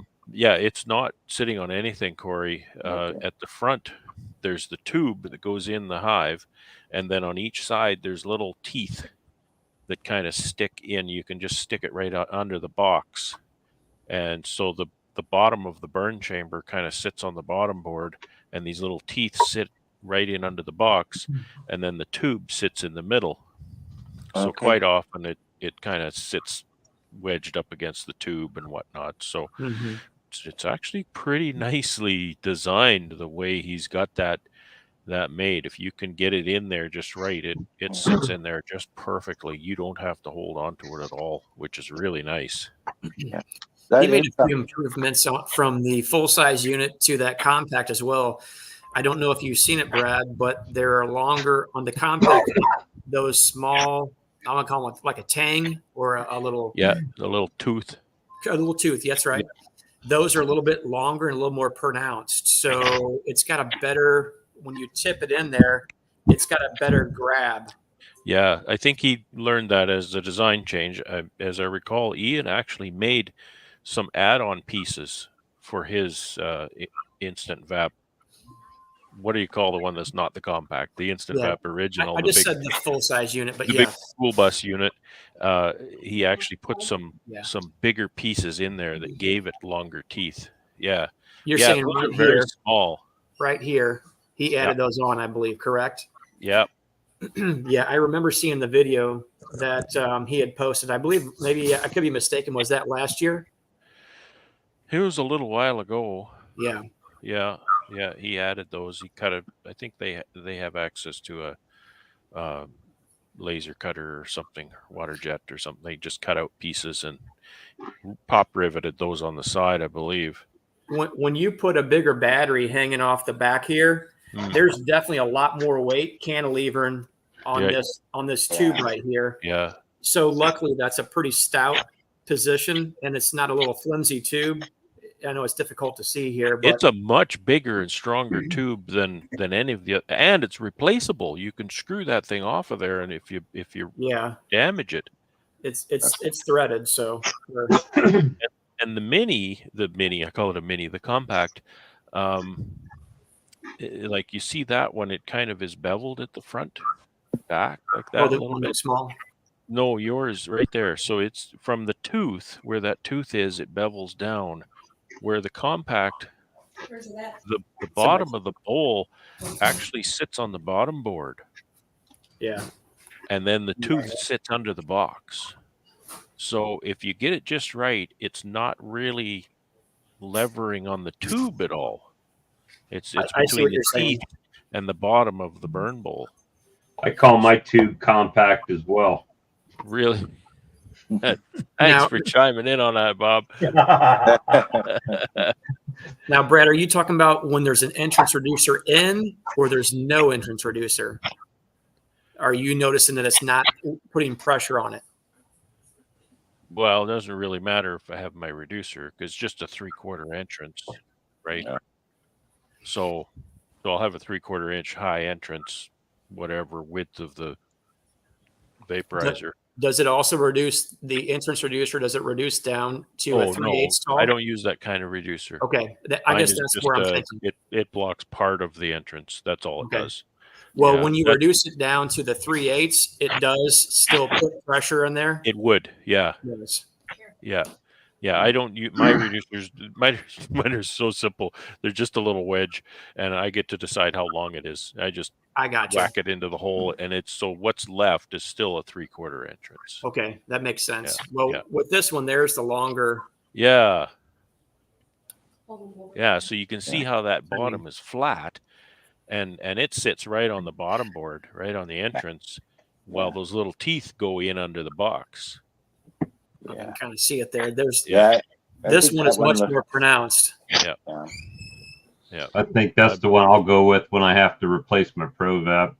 Yeah, I'm totally in love with that thing. Well, I didn't really read the research. Obviously us guys aren't as good about reading the pamphlets. We just kind of trial by fire, right? But it appears to me that the compact is definitely much faster at expelling it. I was waiting on my other one. I'm going to say maybe 30 seconds or so. That's on a 4-gram dose, by the way. Mm-hmm. And then with the new one, I don't think it's hardly in there for 20 seconds because I'm immediately pulling it out, packing another one. I keep slightly less money too. That's right. $50 less. I use 2 of these. Yeah. I mean, I have one for the other one. So I'm constantly packing one, throwing the other one in. As soon as that light goes steady, I'm immediately throwing it in there and going to the next one. I'm getting another plunger. Yes. So that I can have one loaded, and because boy, it's fast. You pull it out of there, that light goes solid, yank it out, stick it in the next one, yank the plunger, stick the next plunger, and then go load it. Because when the time, I want me to be the time consumer, right? That's right. I want the machine to work as fast as I can work. Yep. and then it pushes me to work fast. But I don't want to be standing around watching that light, waiting for that light, right? Yeah. I don't want to be standing around for that. That's the part that just blows me away. I'm the same way. Once I hyper focus on something, I will get into a mode where I'm really trying to work very quickly, and I may have an hour to do it, but if I can get it done and as fast as I can, then it's gain time for me, you know? Yeah. That's exactly what I think is I want to be the determining factor is how fast things go. Yeah. Not the machine. I want the machine to work as fast as I can work. Well, which isn't very fast, really. Yeah. You're not asking for much, then. I'm not asking for much. The bar is not very high. Well, you know, when you think about it, when you're spending what I would consider professional money, and $500 is, in my opinion, it's professional money. You want that thing to work pretty flawlessly, and even every little detail on it, whether it's coming from the little tabs here to how quickly it expels it. Oh yeah, you're going to scrutinize every aspect of that. Yep. So I agree. And you know what? The price of that thing, the price of all these things, the ProVap. I bought my ProVap when they first came here, and whatnot. I've bought the Hobbies, and I didn't actually buy this one, but don't tell anybody I'm going to buy another one. Yeah, I need to call Mike up and see if I can get that deal. But my point is, that vaporizer doesn't cost me anything. Okay, because if it's, I forget what the price was, but around one round of Apivar, if it worked in my apiary, is $900. One round of Formic Pro in my apiary is $900. Yeah. A brand new vaporizer is $600. Right? So I can buy myself a brand new Instant Vap compact every time I treat my bees for mites. Yep. Where I would otherwise use Apivar or Formic Pro or any other treatment, with that mite.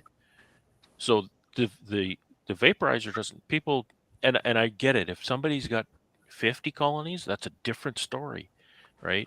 They say, well, that vaporizer costs a lot of money. Well, it does. But in a certain context, it doesn't cost anything. Yeah. Because the cost of the acid is nothing. Yeah. I still think for 50 colonies, I still think it's a win, in my opinion. Well, sure it is. $500 for 50 colonies. I have 30 colonies, and I think it's worth it. Exactly. Well, sure. I mean, it depends on, maybe you have more time. Maybe you're retired. You have more time than you have money coming in. Maybe that's a different story. But if you're short on time because you're working 12 hours a day and you have 2 hours in the evening to treat bees, then the $500, in my opinion, would be worth the investment on 50 colonies. Right. Because I'm saving, buying this, I'm saving $400 over Apivar or Formic Pro. Now I got to do this 4 times, 4 days apart, and that whole thing. So that's time, and that's what I'm paying. I'm not paying to treat. I'm not paying for treatments. I'm not paying for equipment. I'm paying in time, is what I'm paying, which is a problem, right? Sometimes, especially in a month like September. Sure. But after the first, I treat half of my apiary with this vaporizer. It's paid for. So then the other half of my apiary is free.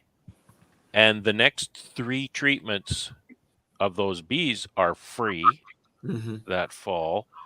And then next year, if the thing doesn't break down and have to be replaced, all of my treatments with OA are free, right? So this is where it pays for itself. This is just my brain, how I'm, thinking. You haven't calculated your battery into that free. Well, I haven't calculated the battery. I'm thinking more of ProVap or the Hobbies 120 volt. You're right, Doug. I haven't calculated that into free because the battery is not, you can only charge and discharge these things so often or so many times, right? So you have to replace that. So you're right. You're right. Because there's $1,000 worth of batteries in play. Are they the same batteries you use in your power tools? Absolutely. So, well, You got to have them for them anyways. Well, absolutely. That's what I do. Trimmer, my string trimmer I use in my apiary, that's the battery.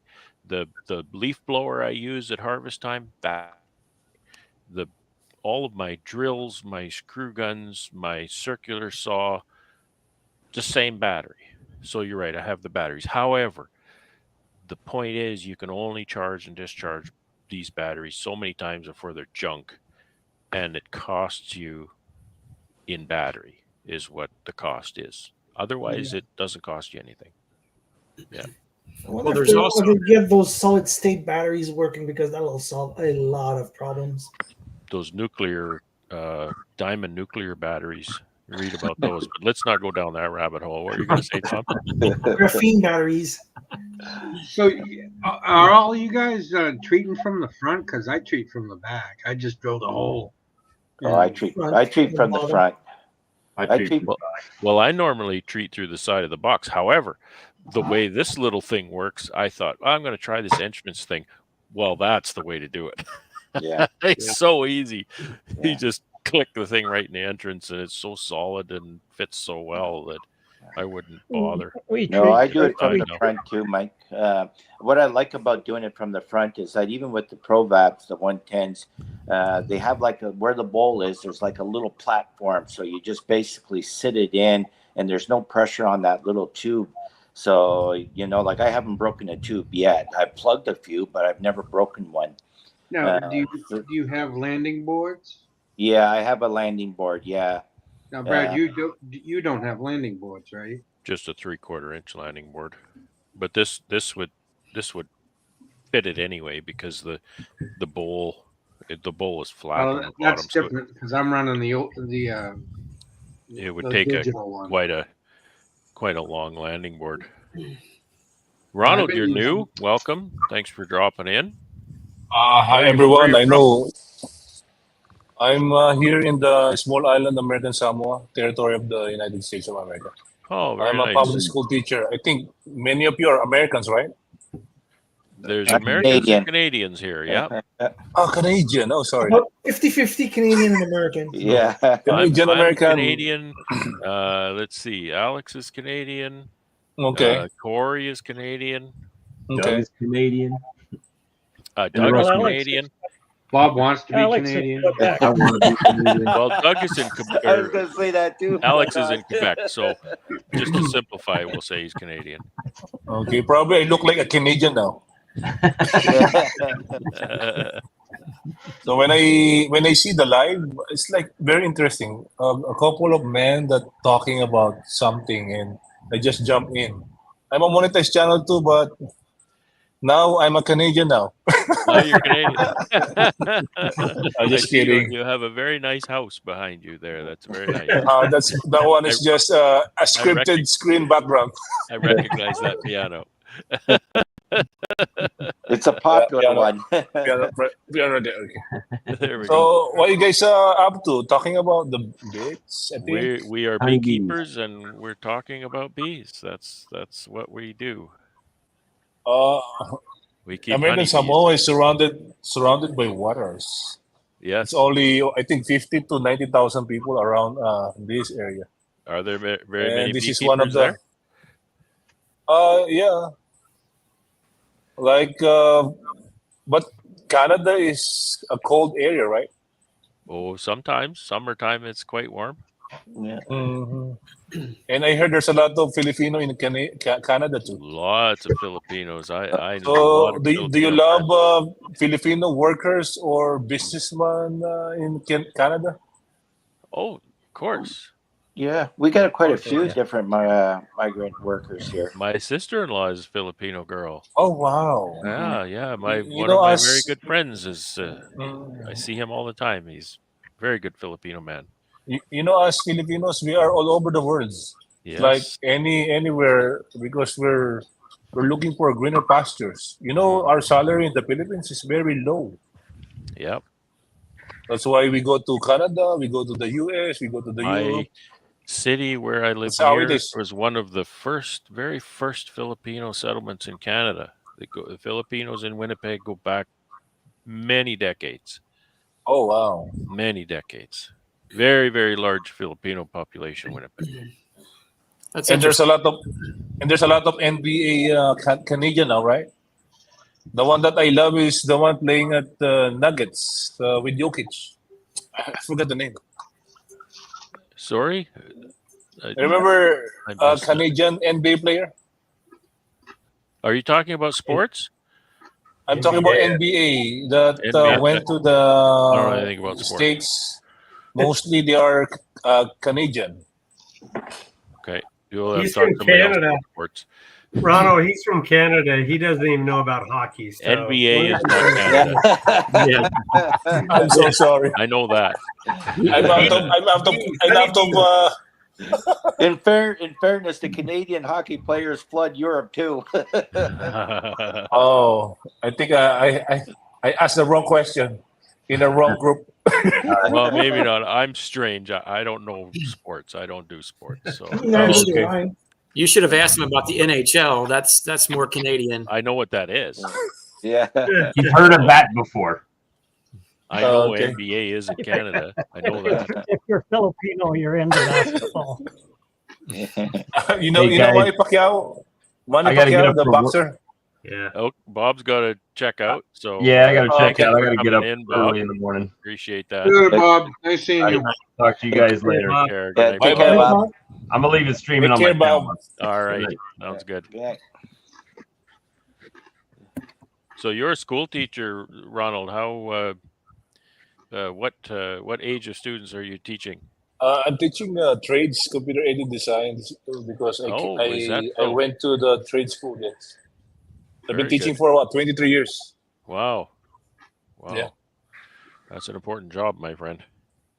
There's hardly a job more important than teaching. Planning to retire in 2042 in 16 years time. Wow. It's a long years to go. You're so young. Make sure you guys are still alive during the time. I'm just kidding. I'm just kidding. Can I ask Brad, the bee man at Fate Apiary, how Yes, old sir. are you? Just if you don't mind.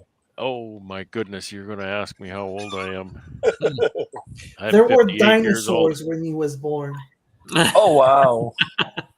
So let me guess, you're around 45. Oh, you're young, babe. Me? Just kidding, yes. I'm 58 years old. Oh, I'm 47, turning 48. How about dog? Longman, Apias. Yes. I come over on the Mayflower. Yeah. The Mayflower from my ancient grand ancestors. Is that what you're saying? Yeah, but he was in swaddling clothes. Yeah. So you don't want to reveal your age? Around 60, 50s? I don't know. Oh, I keep going. That's okay. 51. I make you younger then, I think. You gotta go higher than that. Sorry to say, around 70s. A little higher yet. Oh, higher. 75, 78. Yeah, you got me there. Oh, okay, 78. My dad passed away at 78. Sorry to say, but it was last May. It is life is too short. How about Big Mike's row honey? I'm 61. Oh, that's a straight answer there. How about Tom?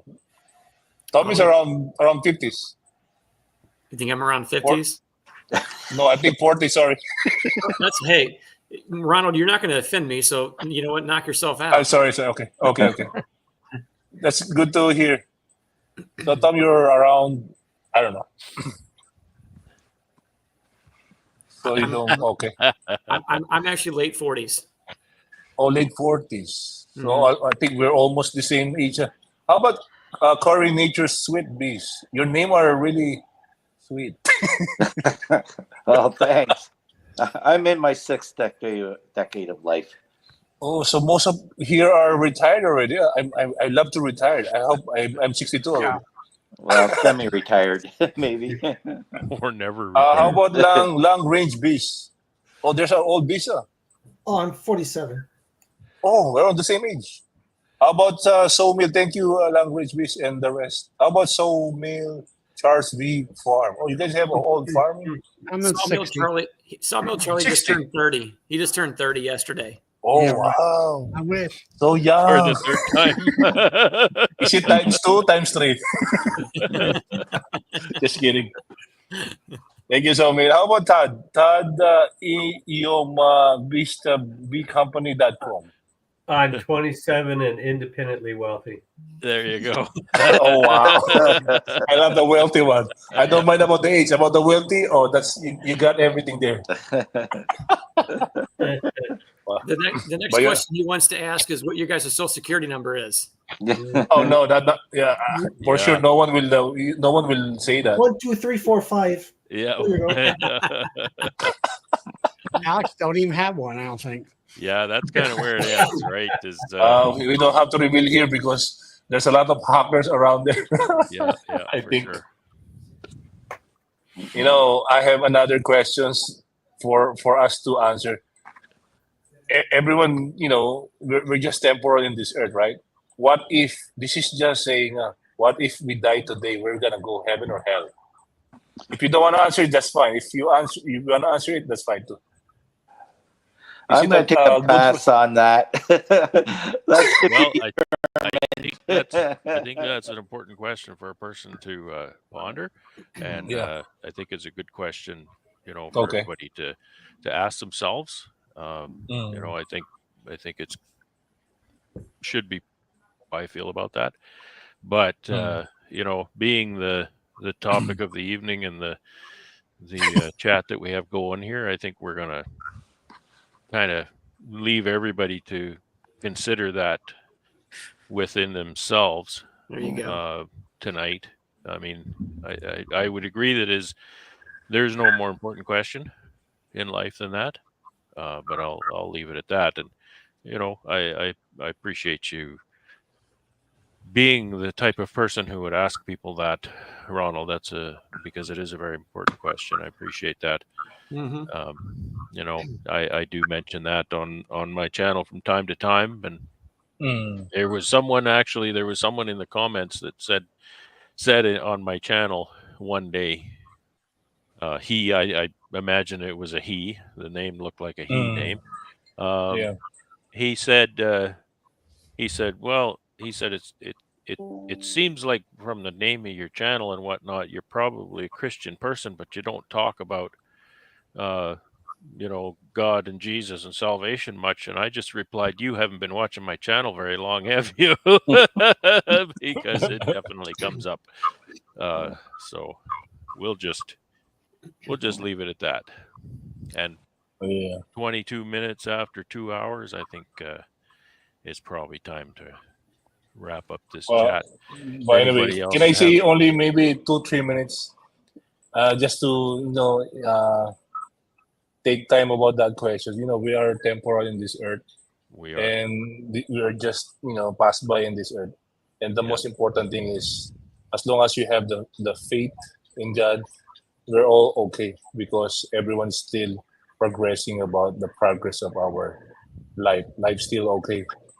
And as long as you have the faith in God, Jesus, I think we're pretty much great in doing what we're supposed to do. That's the only thing I can share. Yeah. Okay. Go ahead, brother. Okay. Thanks, Ronald. Appreciate that. So do we have any more bee things to discuss this evening? Not really. I have one question for you, Brad, if I could. Yeah, go ahead, Tom. And maybe, I don't know, Ian was a little more vocal about it before, and he mentioned something about on this queens that you get in, having some VSH stock, so some varroa sensitive hygienic stock. Are you all able to receive queens coming out of the U.S. at this point anymore, or is that still from certain areas? Yes, certain areas. We always have. Yes. Oh, you have. Okay. That's never been banned completely. No. I did not know that. I made the assumption based upon information that I heard that I thought that you could no longer receive queens out of the U.S. So I was mistaken. It's never been an outright ban. There definitely is controls to avoid Africanized genes. Yeah. That's really what's, obviously we're concerned about hive beetle because that's not endemic in Canada wide yet. Things like that, but Africanized genes really are the biggest control. So sellers like Ray Oliveras and whatnot, they are outside of those areas, so they can export to Canada. It's a rigorous system though. It's tenuous. They have to really be careful. Well, I don't think there's anything wrong with vetting those sort of things. I think that's okay. Sometimes those progress wheels, when it comes to the government of anything, tend to be very slow, and sometimes they're not in everyone's best interest. But I think a vetting process is always good. I think that's probably why we're in the predicament we're in. How all these pests jump from continent to continent so easily. We have shipping and that takes place from every continent. Back and forth with the world commerce and all. So those sort of things can happen, and they will happen over time, right? So I did not realize that though. So I was kind of curious. I didn't know where you all had gotten some of. Well, you're right, and once you can't shut it off. Once a pest is endemic, there's no go back on that. So you only have one chance, and I think you have to be pretty careful. We are always on the government to make sure that their reasons for keeping things closed or keeping regulations the way they are current, making sure their risk assessments are current. We are going through actually one of those right now, and we're wanting to make sure that there are current, very good reasons to not allow certain things to happen. And so, you're right. Government wheels do turn slowly. We've been at this for a couple of years with them, but it is moving. Yeah. And we're very thankful for that. So, because Canada's in a tough spot for bees. We have a bad winter countrywide. There's not enough bees in our country. Yeah. You guys definitely have the most stressors than all of us do. Your bees can't fly for 5 months. I'm here in the Midwest, halfway between the Canadian border and the southern region, and mine generally get several fly days, and then amongst the wintertime, it may be a month, they may be locked in, maybe a month and a half, but by and large, mine don't have to be cooped up for 5 months. That's a long time to. And it comes down to stock replacement too. Canada is in a tough spot that we can't really make very much stock to replace losses, right? So if we have heavy losses in the winter, and don't overestimate it. Winter is long here, but I don't think our winter losses need be a lot higher than a lot of places. Because we have advantages that you don't have. We have that winter-long brood break. We have that winter-long no flying, no brooding. We don't have to feed them all winter. There's so many advantages we have. Winter is very good for the Varroa populations, good for the bees, not and Varroa, small hive beetles. Right, small hive beetles, completely in check. I think all kinds of things like that. However, when we do have losses, because we have such a compressed season, it's really difficult to make those numbers back again en masse, right? Yeah. To have an operation that's the size that you can shake thousands of packages, like tens of thousands and hundreds of thousands of packages, that just doesn't happen in Canada, right? You need a longer growing season for that. Yeah. BC's coming online more with that. BC is getting a little more into that, yeah. But still, nothing like Northern California, right? They will never produce like California for packages. That's right. So I think we could do more. You're right, Doug. I think we could do more with what we have with Okanagan and Lower Mainland and whatnot. They have some very favorable conditions for that sort of thing. But I don't think Canada has the ability to produce kind of what Canada could use for bees. Yeah. Well, like you said, there's pros and cons. You'll have your limitations, and it is what it is. Norman says to find the source of a problem, simply follow the money trail. Yeah, look at the price of honey. Every time the price of honey goes up, the number of bee colonies increases. It's exactly it. Yeah. It's not always some evil entity at the top. Sometimes it's farmers actually trying to make a living, right? I have a question regarding the industry of the Canada. Yes, when it sir. comes to farming and other technology that you guys have. So from the richest countries like the United States or Europe, do you think where's Canada falls on? Are you guys on the top already, or I don't know? Or how? And plus, additional question I don't know that you're going to get good information on this live stream. I'm just curious about. I'm just curious about that. Really, that's, yeah, I'm just curious. Yeah, I think you're on the wrong forum for that kind of. regarding about the farm and exporting about the bee. So you guys exporting also or importing those products? Just asking, just to connect to your topic, I guess. Well, Canada imports bees. Oh wow! So Canada. Okay. Canada. So you guys are also good on farming about different milk or cows. Canada or exporting produces. Canada produces a lot of food for the world. Oh wow! Like, I mean, a lot of food for the world. So that's why you guys are industrious or rich country, I guess.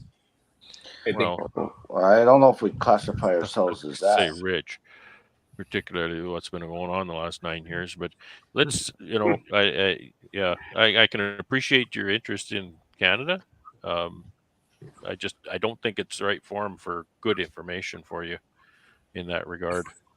I just don't. But regarding about what I hear from you guys is you guys are talking about farming, right? Bee farming. Yeah. Bee farming. That's right. Because we also have farming. We also have bee farming in the Philippines, where it really needs procedures and focus on how to produce bees. And I have a friend also in the bee company business. They are really studying about the bees and how how the bees really produce honey. And for sure, you guys knows all of those things, right? Well, we know how bees produce honey for sure. Yeah.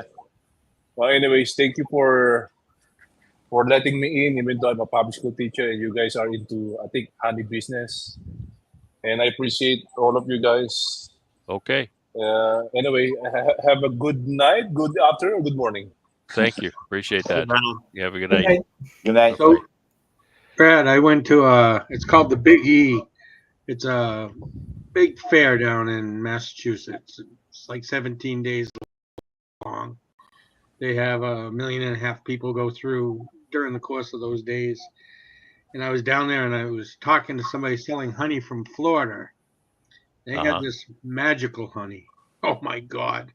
She was telling me all the things that would help and this and that. It was, I want to say it was $25 a pound. And I said, that's Charlie's honey. And it's basswood honey. She tells me that did it cure cancer? This honey is the same honey they feed the queen. I said, really? I said, I would think the royal jelly and stuff would kind of cloud it. She had no idea that what she was just reading off her vouchers and stuff. She had a list about this long on the computer of things that would help. Yeah. I said, you're giving out bad information. Here's a question for you guys. I saw something on a video that I didn't really think, you see videos and documentaries and stuff, and it's like, that's not how it works, right? But they said something on this video, and I kind of thought, that's not how well, maybe. What do the nurse bees feed the queen? I'm talking a laying queen, a mated laying queen. Isn't it royal jelly? What do they feed the queen? Mike says royal jelly. What do the rest of you guys say? I honestly don't know. Don't know. I don't know. Bee spit. Bee spit. Royal jelly, in other words. I think she said royal jelly her entire life. Okay. Because what else would honey wouldn't give her enough. That I kind of don't makes know for sense. I sure, never but that's really what thought I- about it. What do you? Does That's anybody what I else have kinda an think have an it is. idea? That was my assumption too. Obviously, royal jelly is a superfood.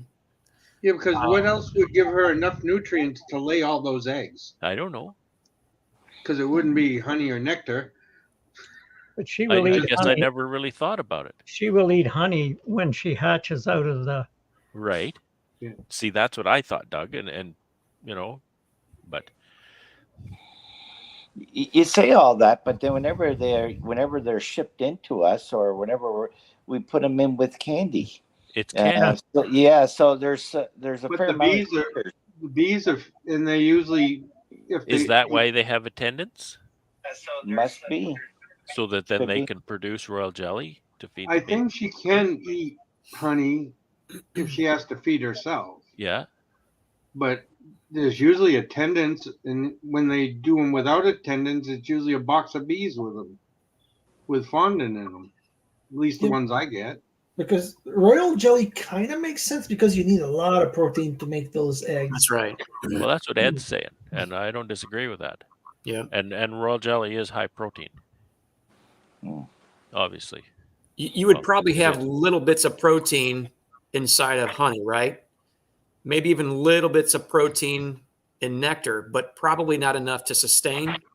According to Wikipedia, it says it's royal jelly. Well, if it's Wikipedia, it's got to be true, right? So that solves it right there. Well, there goes that fun conversation. Way to go, Melissa. Thanks, Melissa. Well, we might as well end the stream. He was trying to stimulate thought here, not Wikipedia. No, you know what? It was one of those things on this documentary. Well, that's not that's right. why when she was telling me, it is. that's why when she was telling me they extract it from what they feed the queens, I'm like, how are you gonna do that? Get a house bee or a nurse bee to spit it into your honey jar? Yeah, no, you can't. You can't do that. You have to take that from a developing queen larva. Yeah, I've seen a video where they harvest. Yeah. I see this documentary. This guy had a whole, double row he had of that queens. all things, and then he actually had a little vacuum cleaner. He just went each cell. He just sucked it out of each cell with this little vacuum thing. It was really cool. Not the little spoon like you see the guy sitting on the ground with no shoes, right? So, Brad, it sounds like you've been having fun with your hive lifter in the arms. Oh, yeah. Why don't you just rub some salt in that wound? So, when I ordered mine, he wanted to know if I was going to do it from the side or the back.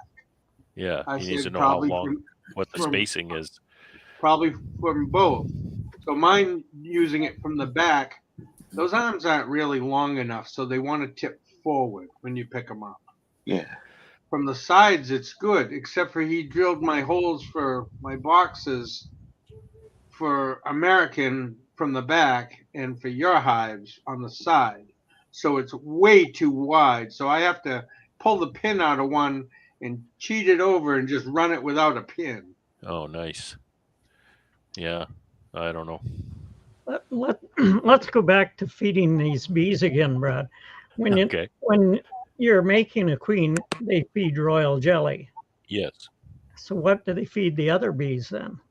They feed them royal jelly the first batch. And that's what you listen to Randy Oliver. He never says royal jelly. He says jelly. He never uses a prefix to it. He says jelly. However, there's a difference. Queen jelly and worker jelly are different. Actually, the jelly that the worker gets changes throughout its age for the few days that it's a larva. So that's a neat trick, isn't it? The composition of that jelly changes. So that nurse bee visits that cell with the larvae and it goes, "How old are you?" and then makes a special recipe. Yeah. Would the volume of the amount of jelly make a difference? That's what I was always under the impression. Like a queen will get so much more extra royal jelly versus what a ordinary worker or a drone would get.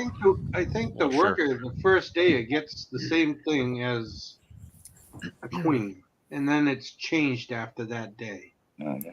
I think it gives it the they boost. Don't change until about day 4 or something, do they? I think because it's the same larva. It's the same larva for the first couple yes, days. but it's in a different orientation. Yeah. Usually. Well, something I noticed in nature is that it's super conservative with resources, except for where reproduction is needed. Then nature splurges out. Yep. Yep. All of the pollen that'll never get used for reproduction. All of the drones that'll never reproduce. That sort of thing. All of the eggs that never develop and get cannibalized. Right.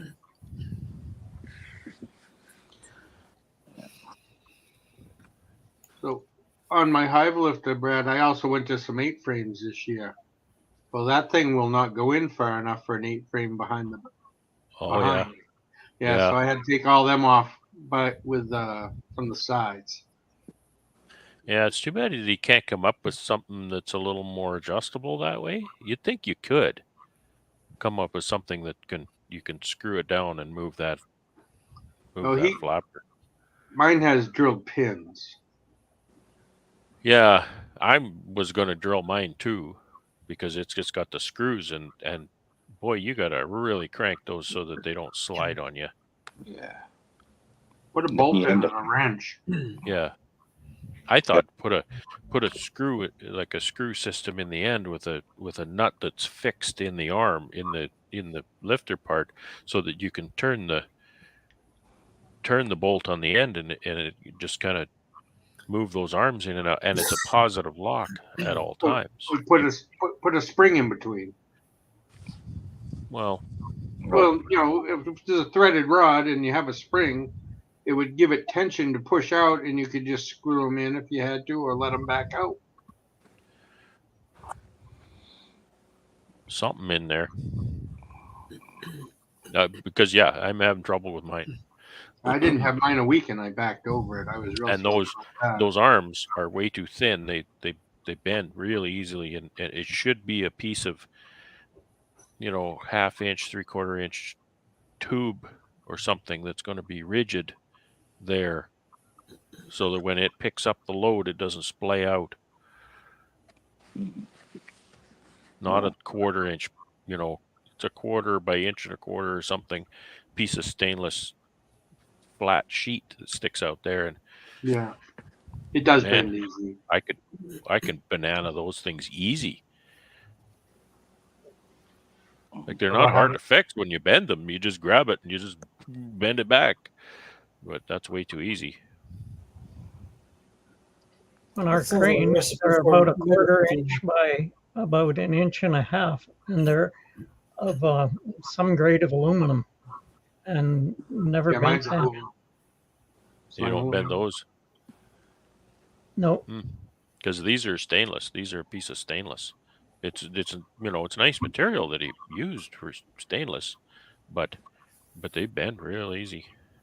So, Brad, yesterday I drove down to Maxon and spent an hour and a half down there. Yeah. Trying to get them to make hive tools. Yeah. They had one there. I tried to buy it. He says, "Nope, that's ours." It's the museum piece. The last hive tool. Eye candy. So what do they say? Like, he said what happened was, the Chinese cut well, them. of course. He says, and the reason they bend, there's a stainless. This was tool steel. He says, Fine. and he said, yeah, but the tool steel company doubled their price.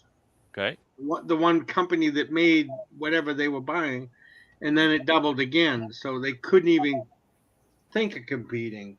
I said, you know, he goes, yeah. He says, we have a lot of requests for them, but I think that's a supposition on their part. Give me a price, then we'll talk.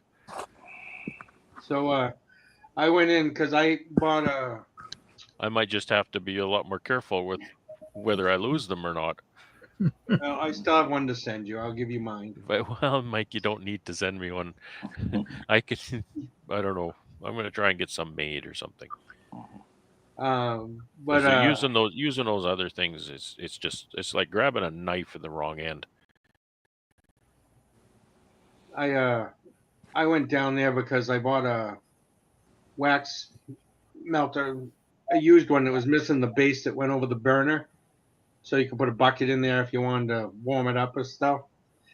And I also wanted to get like your thing for the slum gum that you push in. Yeah. So they got one there. I said, how much is that? Well, that's a prototype. I said, what do you mean? He says, we don't make one. We've made two. This is one and one's in Pennsylvania. We'll make a third one. That's production. He goes to me, he says, well, we can make you one. I said, no, I want that one. I said, I'm injured right now. I can't work. I want to melt wax. Yeah. He goes, well, I don't know. It would probably be expensive. It'd be like $200. I said, here's the cash. He didn't want to sell it at all. Did you get it? Yeah, I got it. It's home. Good for you. Good for you. It's a prototype. It's kind of fancy. Well, I'm going to say goodnight, guys. I think we better shut it down. We're 2 hours and 45. So I appreciate everybody coming in tonight. I really do. I had a really good time. Very good conversation. Got a little weird at some places, but we all survived just fine. I appreciate everybody's patience. Thanks everybody in the chat. We'll see you guys Conversation later. off to the side, and I guess Charlie's not here, so I can't get him to plug his Friday night chat. But I guess Charlie's on Friday night. And what else is going on, Todd? What other chats are going on? Wednesday, Thursday. Tomorrow night is the stream team. Thursday night is Ricky's Horizontal Bees. Yep. And then Charlie. And then Saturday is Joey. And Sunday's Tim and Ed. Right on. Okay. Okay, everybody. Yeah. Have a good night. And thanks for the invite, Brad. Yeah. See ya.